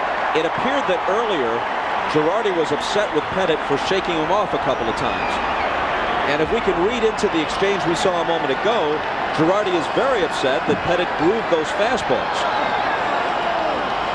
3 of them in roughly the same vicinity in the same inning to 3 guys who can hurt you, and they all did. A lot of times, as I said, a sinker ball pitcher has to get the ball down, and he did not get those pitches down, and those 3 hitters made him pay for it.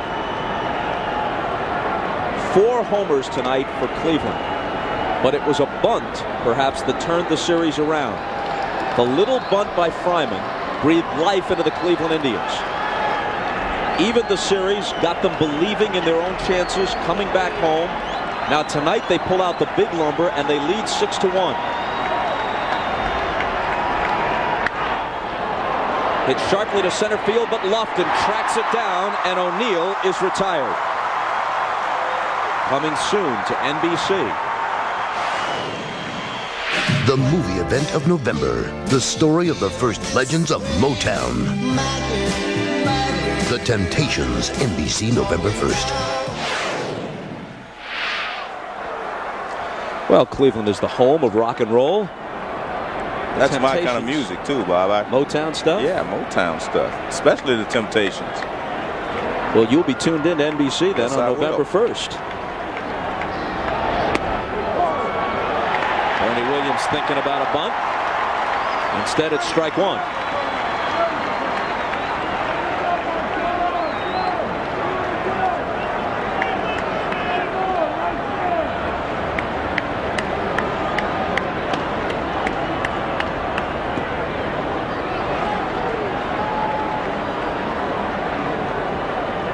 This is a perfect spot for a guy like Colon to be pitching with a lead, because he comes after every hitter, and now he doesn't have to be afraid to make mistakes because he knows he has to give up 5 solo homers for them to tie the ball game.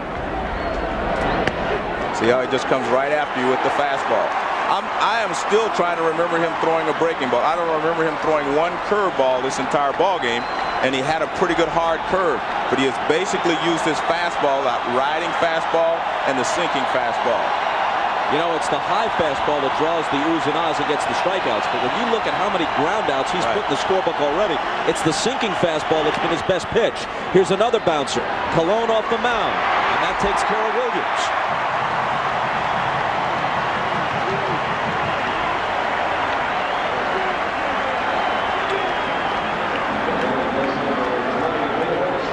Here's Williams right over the top of it, hits home plate. Colon in good fielding position. Williams is retired. So while one prized young Cleveland right-hander, Jarrett Wright, has no doubt seen his confidence deflated in his 2 outings in this postseason, Colon is seeing his grow. Did very well against the Red Sox. Now he's in a groove against the Yankees and given a 6-1 lead. A chance to log some impressive innings here. Well, 2 years ago, Jarrett Wright was the guy that they felt was going to be the big star, you know, in this rotation. Bartolo Colon passed him this year. Tino Martinez still can't buy a hit. Wilson throws him out. Colon works a perfect 6th. Cleveland looking for a 2-1 lead in the series. He's a perfect guy to protect the 6-1 lead. 1-2 to Wilson. Mendoza working out of the Yankee bullpen after Pettitte was shelled, giving up 6 runs, 8 hits, half of the 8 hits homers. Hopped out of play. If this series should go 7, which is certainly not out of the question now, unless Joe Torre and Mel Stottlemyre alter their rotation, it would be Andy Pettitte coming back in the deciding game at Yankee Stadium. Perhaps not feeling so good about himself after tonight. Well, you have to ask the Cleveland Indians if they're thinking about a 7-game series. I'm not sure Cleveland is thinking that way. If you told Cleveland before this started that it would go 7 and they take their chances in 1 game, winner take all, I think they grab it. Wilson goes the opposite way. Spencer toward the line in pursuit, and it's a foul ball.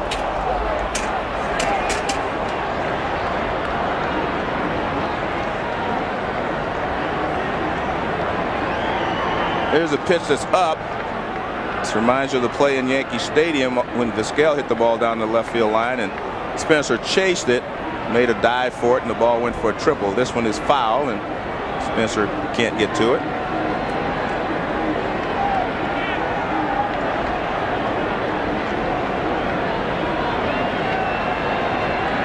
So a ball and 2 strikes to Wilson, leading off in the bottom of the 6th. Bob, if it gets to a game 7, I'm not sure he has a lot of choices, because Hideki Irabu will not have pitched for a long time by the time you get to game 7. We'll see how Hernandez pitches after 15 days, and we'll have a better idea of what they can do sitting that long.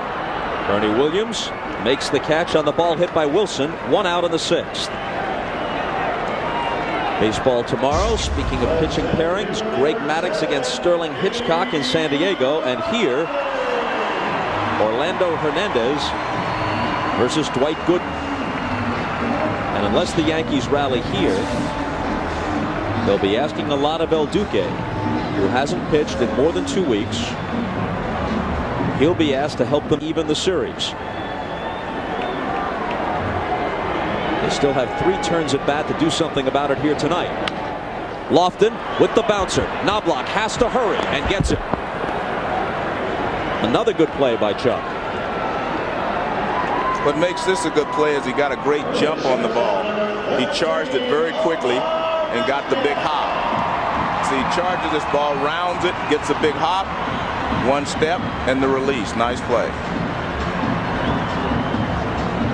Now watch how quickly he decides. Right now he's going to the ball. Nice move.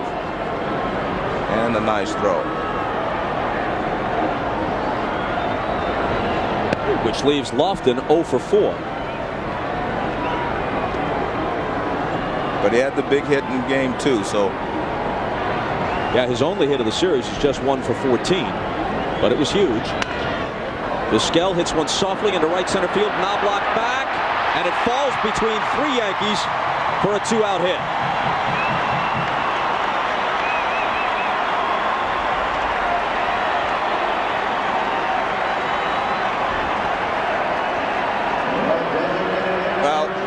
Vizquel hits this ball off the end of the bat.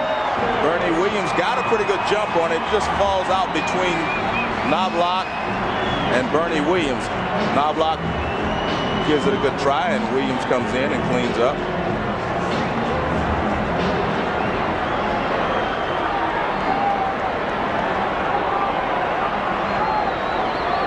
Now it'll be Justice, who's 0 for 3.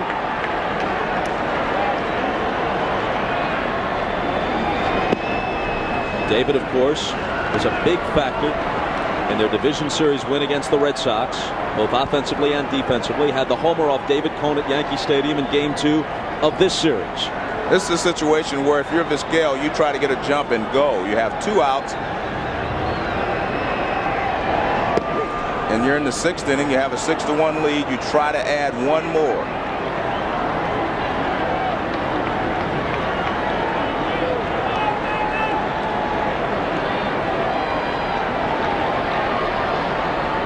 See what Hargrove is thinking. Vizquel was 37 of 49 during the year.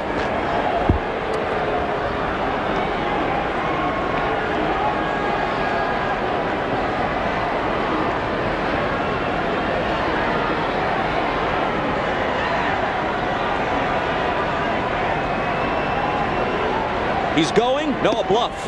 And a good one. Well, I think he was going, Bob, but what happened is Mendoza delivered that ball a lot quicker than he thought. Watch how quickly Mendoza gets rid of this ball. I think that's why he stopped. He was going. But smart play, when you don't get the jump you want, then you stop. Not going on 2-1, and the count levels. And you see again Mendoza slide step there to try to keep him from running.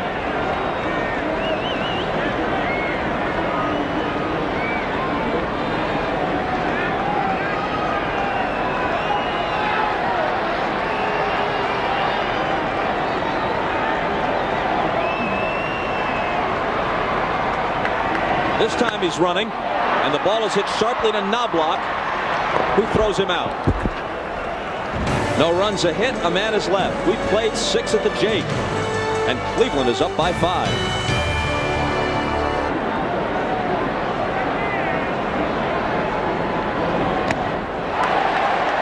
One and one. Prior to Travis Fryman's bunt in the 12th in Game 2, the Yankees had outscored their opposition 17-4 in the postseason.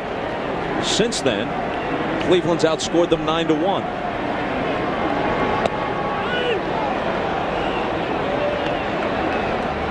I am just amazed at Colon just using basically 2 pitches, the running fastball, the sinking fastball, and a changeup as his second pitch. All fastballs and a changeup. He has not thrown that hard curveball that he has, and it's a good curveball. But I said at the beginning, I've always felt that the way to beat the Yankees, the pitchers that give them the most trouble, are the guys who have the overpowering fastballs and can move the ball in and out. And so far tonight, he's been able to do that.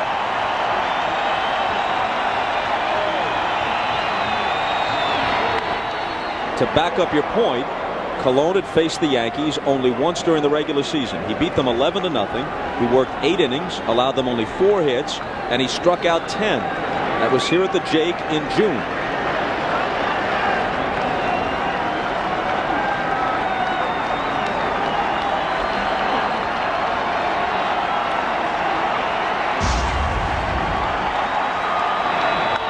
And Spencer pops it up. In the middle of the diamond, Vizquel says, "I'll take it." Out of sheer respect, if nothing else, Wilson backs off. It's almost impossible for a guy to continue to hit the way that Spencer was hitting. I mean, let's remember, the toughest thing in the sport to do is to hit a baseball, and especially when these pitchers are throwing 90+ miles an hour and are able to spot it. And I think what really threw him off balance was the day that O.J. started getting him out with changeups. He was hitting the fastball well, hitting the breaking ball well, but the changeup seemed to bother him. And then I think that changed the way he went to the plate, looking for changeups rather than fastballs and curveballs. But that's what pitchers do to you. I mean, they force you to make adjustments.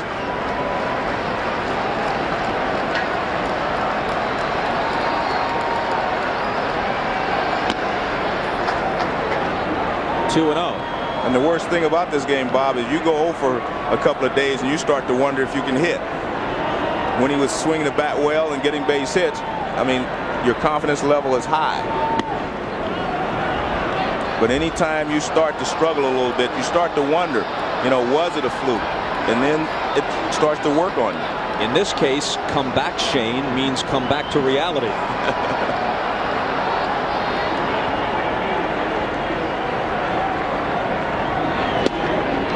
3-0 pitch is a strike.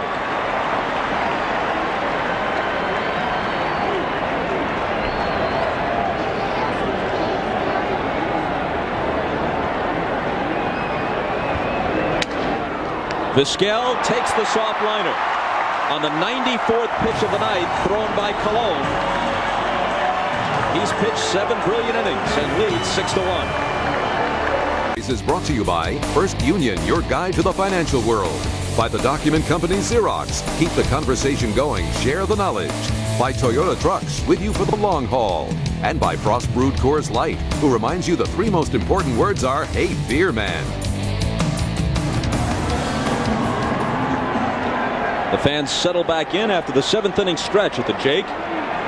Their underdog Indians lead the game 6-1, and they're on the verge of taking a 2-1 lead in the series.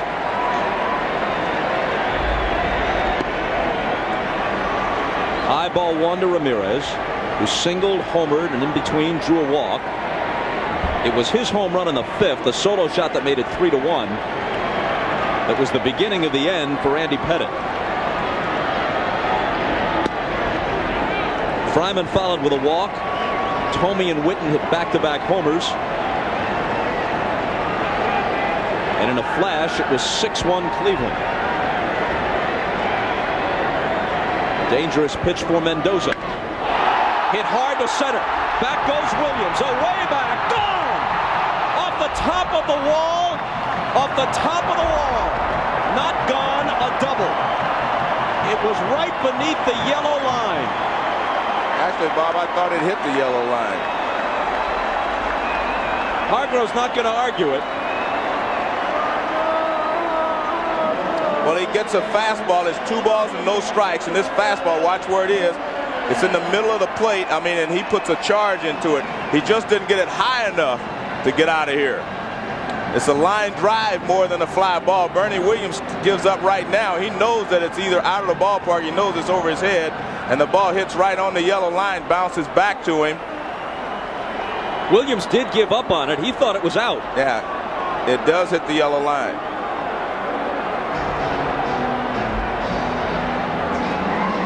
And Ramirez goes into second base with a double.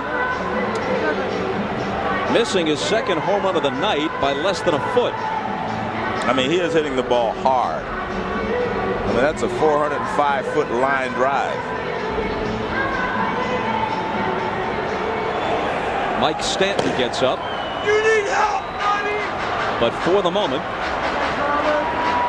the Yankees stick with the skinny Panamanian, Ramiro Mendoza.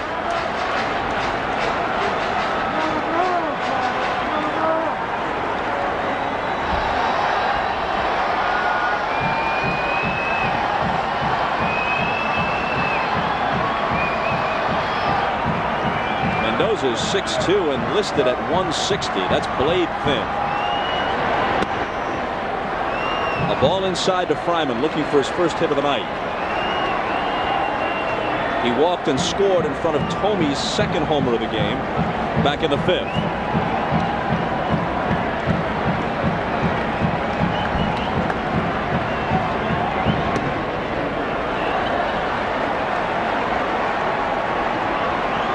That was a laser beam that Ramirez sent out to center field. I mean, we've seen some balls that are, hit really, really hard tonight, Bob.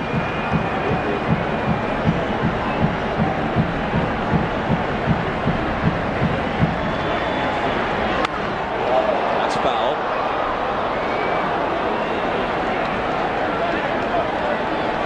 Now you look at the Yankee situation. They have 2 more turns at bat here. They've come from behind many times this year to win, so we're not counting them out. But if Cleveland holds on and wins this game, up 6-1 as they bat in the bottom of the 7th, then consider what the Yankees face. This ball is lined over the leaping Jeter. Ramirez had retreated to second, so he'll have to stop at third now. First and third, and nobody out.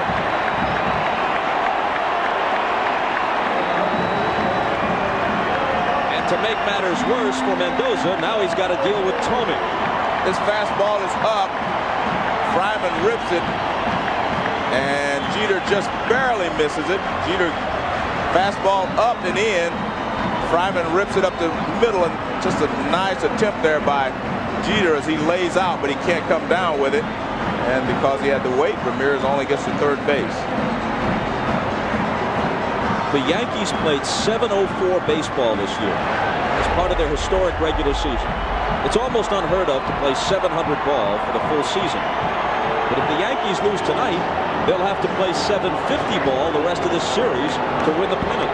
Well, the only plus in their favor there, Bob, is that percentages hold up over the course of a season. But in a short series, you can win 3 or 4 ball games in a row. Of course you can. Nonetheless, this is the worst situation in which the Yankees have found themselves in '98. With another fastball in, and he gets just enough of it to get it over the wall in right field. The infield comes in with runners at first and third. Now, of course, Tomey hit his 2 home runs off a left-handed pitcher, Andy Pettitte, but still, Joe Torre goes with percentages and brings in the southpaw, Mike Stanton. There were times in the past when Tomey didn't even start against left-handed pitching in the playoffs, which I never understood when he hit 40 home runs during the regular season. And he lays off the first one.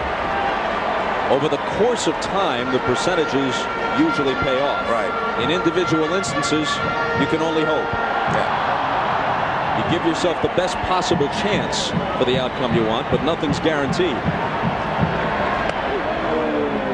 A ball and a strike. Bobby Bragan, the old baseball man, managed several clubs, once was quoted as saying, percentages, percentages. According to the percentages, if you had 1 foot in a bucket of ice and the other in the oven, you should be perfectly comfortable.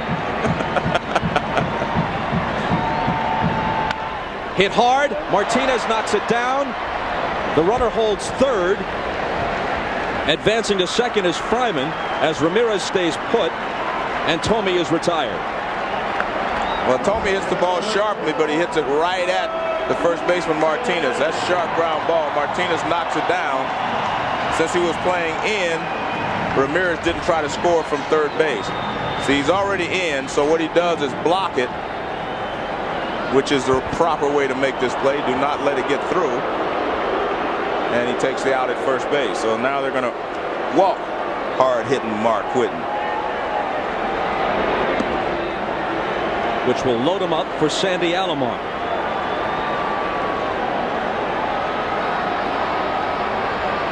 Whitten has doubled, flied to right, and hit a long home run that finished Andy Pettitte and made it 6-1, which is where we stand right now.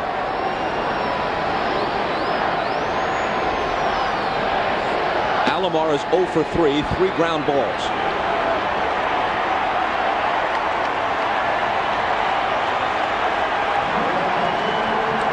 see Joe Torre saying he wants you to go for 2. That means the shortstop, Derek Jeter and Knobloch, will position themselves where they can go for the double play. And your first baseman and your third baseman may come home. Well, Tino Martinez is also moving back. Brocious is back, so everything is going. They're all playing back for a double play. Almost anything on the ground, you can double Sandy the way he's running now.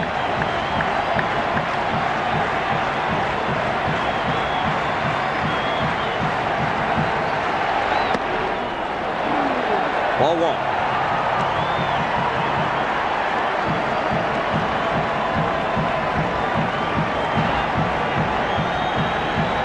Zimmer and Torre know that Hargrove's team is a base hit away from putting it out of reach if it isn't out of reach already. He jams him, he pops it up. It's playable for Girardi. That's the second out.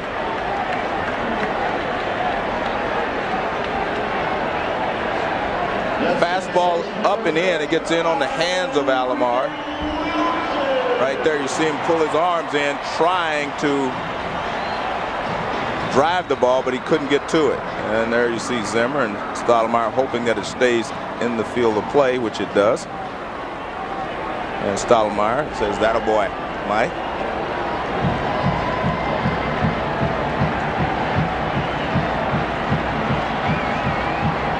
So now Enrique Wilson, the number 9 hitter. He's 1 for 3. Called strike. The one hit was a big one. His first at bat, he bounced a single up the middle through the drawn in infield to snap a 1-all tie.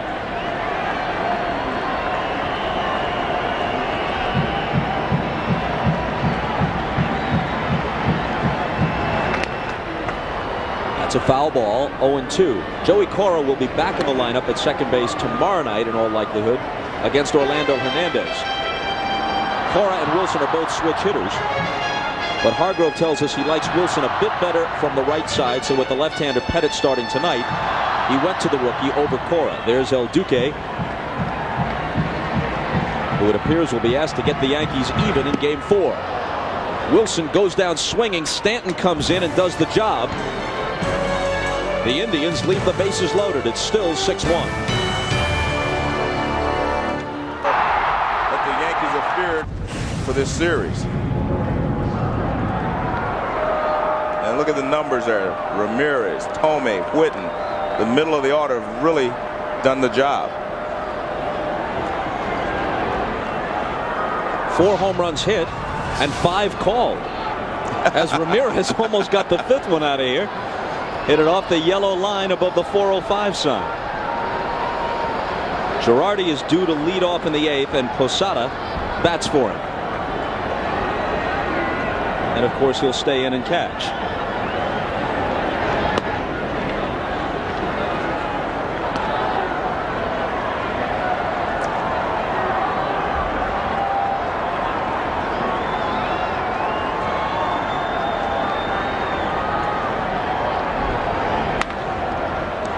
Grabs it, picked it off his shoe tops, and on the liner, Posada is retired. Even this ball is not hit that hard. It's a sinker off the end of the bat, and Tomei makes the play. See him in good fielding position. Pretty routine play for a first baseman with that big glove.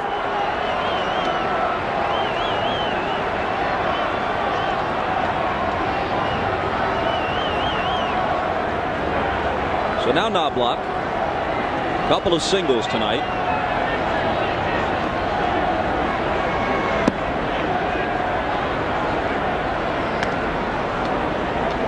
The Yankees had won 11 games in a row from the conclusion of the regular season up until Game 2 of this series. Now on the verge of losing their 2nd straight.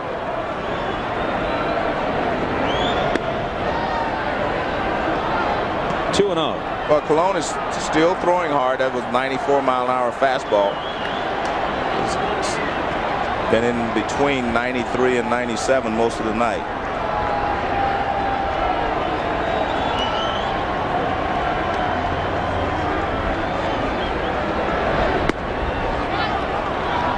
3-0 to Knobloch. David Cone pitched very well. No decision in game 2. Same was true of his opponent, Charles Nagy, as the Indians 1-12.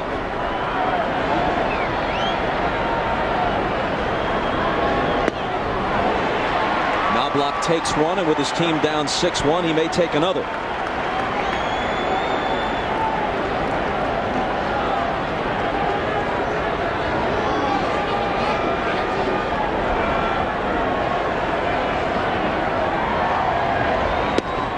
He draws the walk.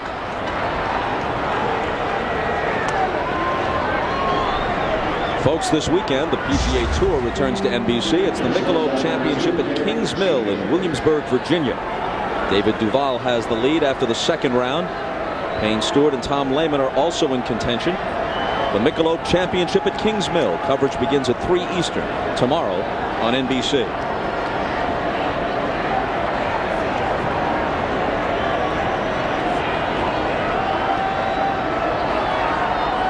Jeter 0 for 2 with a sacrifice.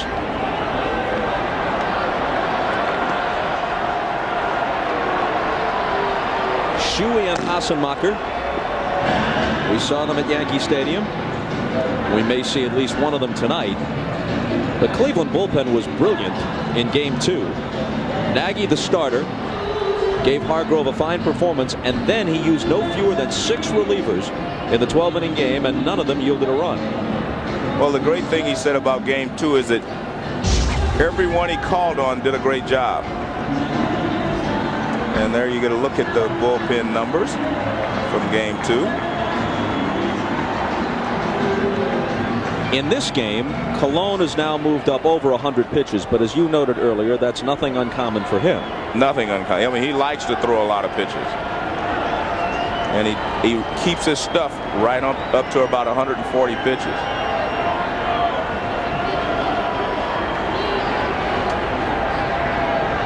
I don't believe they'll let him throw 140 pitches in this ball game, but he always maintains his stuff. He's still around. That one was 91 miles an hour, so this inning most of them have been 91 to 94. He's allowed only 4 hits, and just one of those since the second inning, and that was an infield hit. So he's been masterful. Even so, this is kind of unusual. In an outing this long for Colon, he struck out only 2. He's walked 4. Well, he's used his sinking fastball very well. In fact, I've counted 6 bats that he has broken in this ball game, running that sinker ball in on the right-handed hitters and just tearing their bats up on the handle.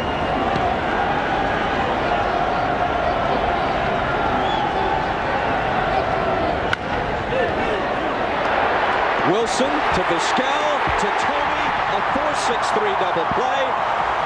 Finishing Jeter and the Yankees in the 8th. He's let his fielders do the work. Joe, we hope the Indians holding a 6-1 lead and perhaps about to go up 2-1 in the series makes Herb Score feel a little bit better. Former Indian left-hander and longtime radio announcer for the team, who retired after last season, was involved in a serious automobile accident yesterday. They tell us now, and we're glad to hear it, that the situation has improved. He did suffer some serious injuries, but his condition is not life-threatening. He's in a hospital now in the Cleveland area. And we send our best. One of the nicest guys. Yeah, great guy. In the baseball world. Mike Stanton's still in there. Bottom of the 8th and the top of the Cleveland order. Lofton looking for his first hit of the night.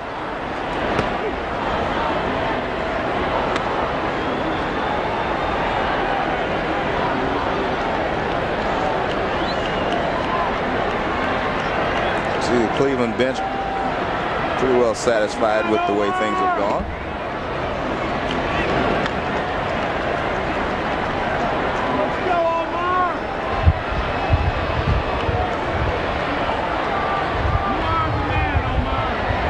Brocious in on the grass at third. 2-2 to Kenny.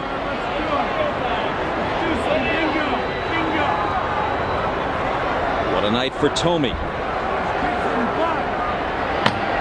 pair of home runs. Witten and Ramirez have also homered, which makes Lofton's 0 for 5 a lot easier to take. Second time he struck out tonight.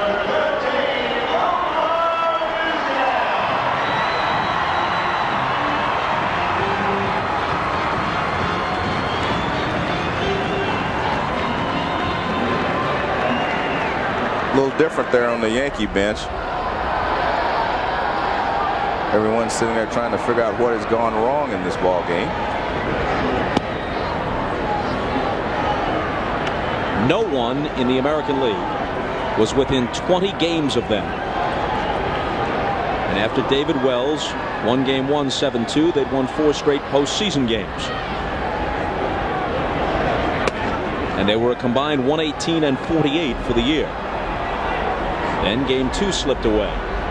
They're getting hammered in Game 3. And for the first time all year, the odds will be stacked against them when they come out for Game 4, barring a 9th inning rally here. That's a foul ball. Chili Davis, Homer Bush.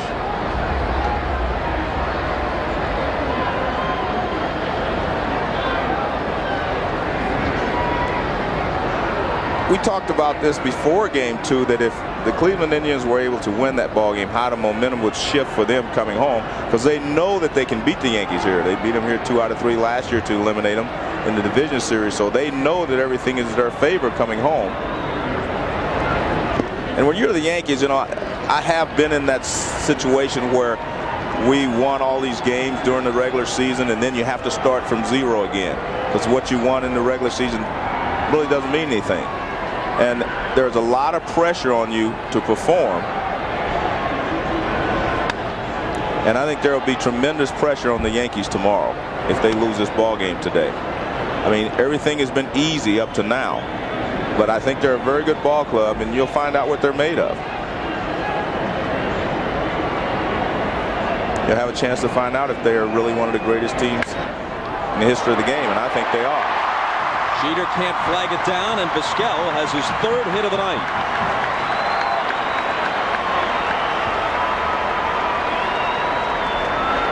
Omar's 3 for 4 with a walk.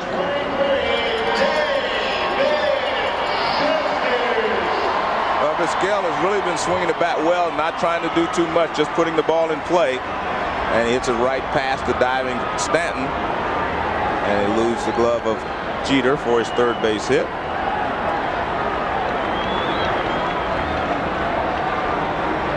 So here's Justice, who's 0 for 4.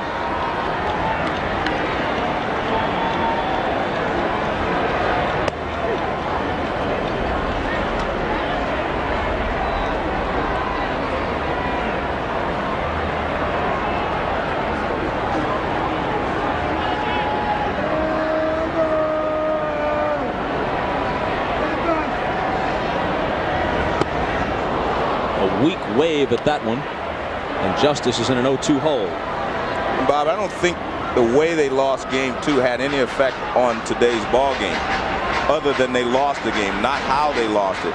Just the fact that they lost and their momentum was broken from sweeping Texas and winning their first game against Cleveland. That momentum was broken.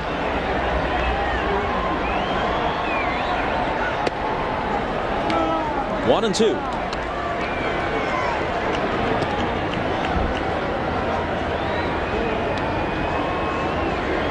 Remember, a lot of guys in that dugout have been to the World Series, have been to the ALCS. Vizquel gets back.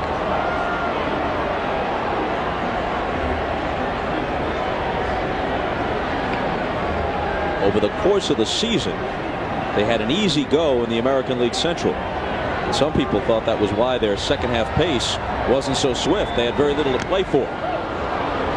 Fouled back into Posada's glove, and Justice strikes out. He, like Lofton, wears an 0 for 5 collar. The Indians won only 51 of their last 100 regular season games, 51 and 49. And in fact, Texas almost caught them for best overall record on the final weekend of the season. When you look at the American League Central, A Cleveland championship these days is almost a given from opening day on. There's their Game 4 starter, Dwight Gooden, who probably was their best pitcher the last month or so. Ramirez lifts one to center field. This one will stay in the yard, and Bernie Williams will take it. On to the ninth, 6-1 try. Waterburn, Australia, a true story. A man was prospecting behind his trailer home when he... Top of the ninth at the Jake. O'Neill, Williams, and Martinez for the Yankees, trailing 6-1. And with only an infield hit against Cologne since the second inning.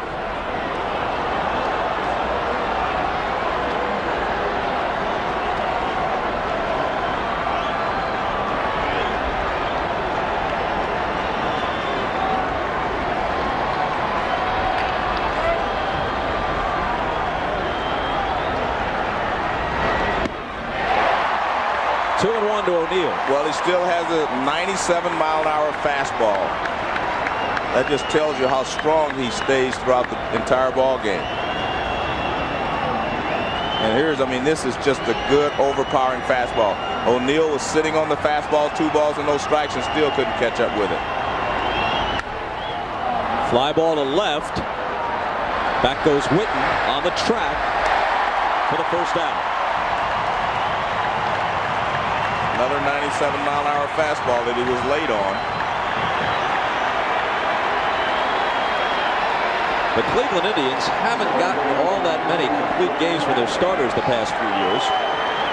And how about this? If Cologne goes the distance tonight, it's the first complete game in the postseason by a Cleveland pitcher since Bob Lemon in Game 1 of the 1954 World Series at the Polo Grounds. A complete game lost, by the way, but he did go the distance. All those playoff games since 1995, none of them a complete game, win or lose, for the Indians.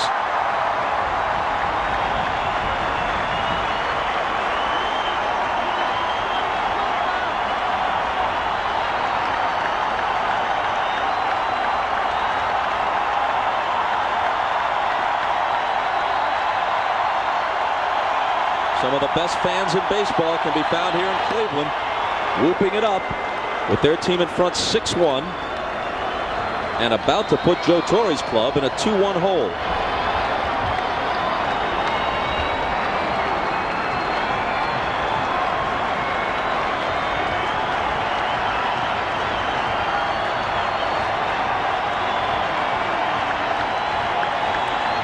You haven't seen these expressions too often in the Yankee dugout this year. Again in left field, it's Whitten. The Yanks are down to their last out. Bob, when you can get all the left-handed hitters to swing late, hit the ball the other way, and jam all the right-handed hitters, it adds up to a 4-hitter with 2 outs here in the ninth. And that's what he's been able to do. And basically with just a good moving fastball, sinking it and riding it up and in on some of these left-handed hitters. He has been just phenomenal the way that he has used just basically one pitch. Now, here you have Tino Martinez. He's 0 for his last 17 in the league championship series. 0 for 12 in this series. And a lot of people say, hey, 6-1, that a base hit here may not be important, but it would be important just to get him, on track to know that he can get a base hit. He has only 3 postseason hits this year.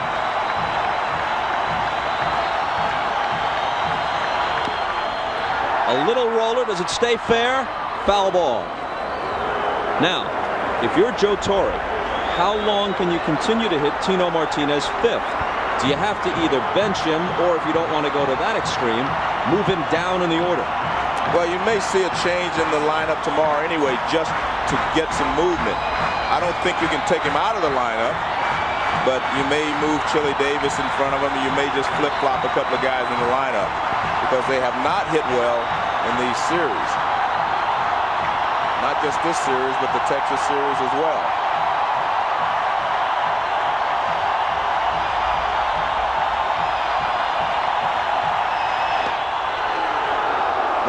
to remember, not a lot that you can do if you're Joe Torre, because the first thing you want is you want to make sure that they don't feel that you're panicking.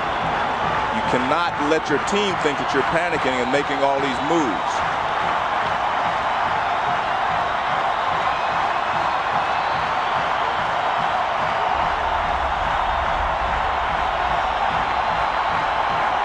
The 1-2. And Martinez's night ends with a whiff of cologne.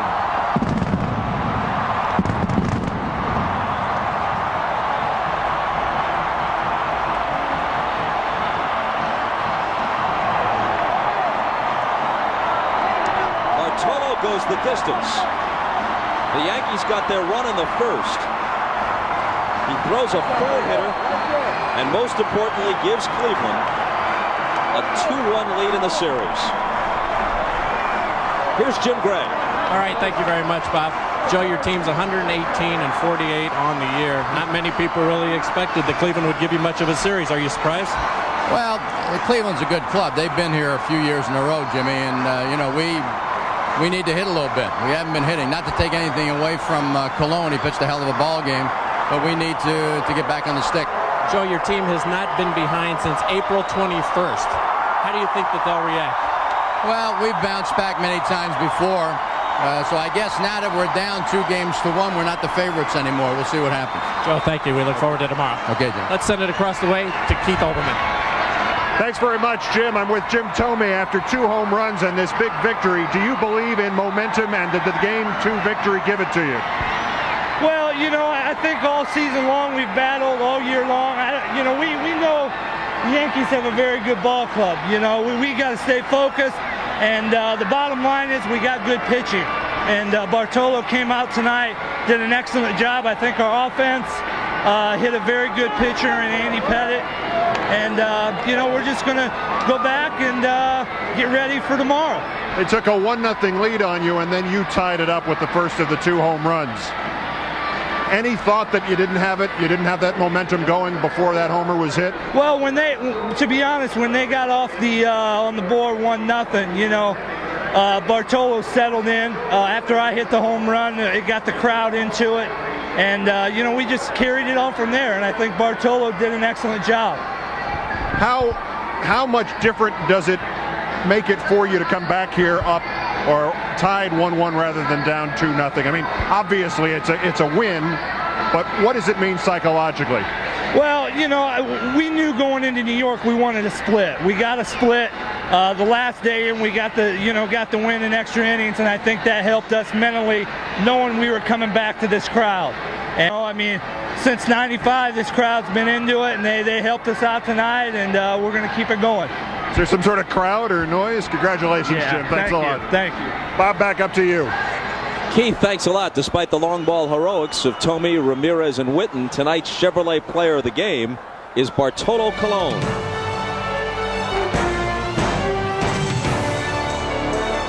And once again, the final score is the Indians 6 and the Yankees 1. I guess we have a series and then some. Tomorrow, a full day of sports on NBC. Begins with the Michelob Championship at Kings Mill at 3 Eastern Time. After golf, Skip Away is the horse to watch in the Breeders' Cup preview at 5 Eastern. Then at 7 Eastern, 4 Pacific, we're back here with Game 4 of the American League Championship Series. The Yankees, to the surprise of many, finding themselves in a 2-1 hole. Later tonight, after your late local news, it's The Tonight Show with Jay Leno. Tonight, Jay welcomes Shannon Doherty, Rob Reiner, and Saturday Night Live's Will Ferrell and Chris Kattan. That's tonight after your late local news. For Joe Morgan, Keith Olbermann, and Jim Gray, I'm Bob Costas, saying so long from Cleveland. We'll see you tomorrow from the Jake for Game 4. Thanks for being with us, everybody.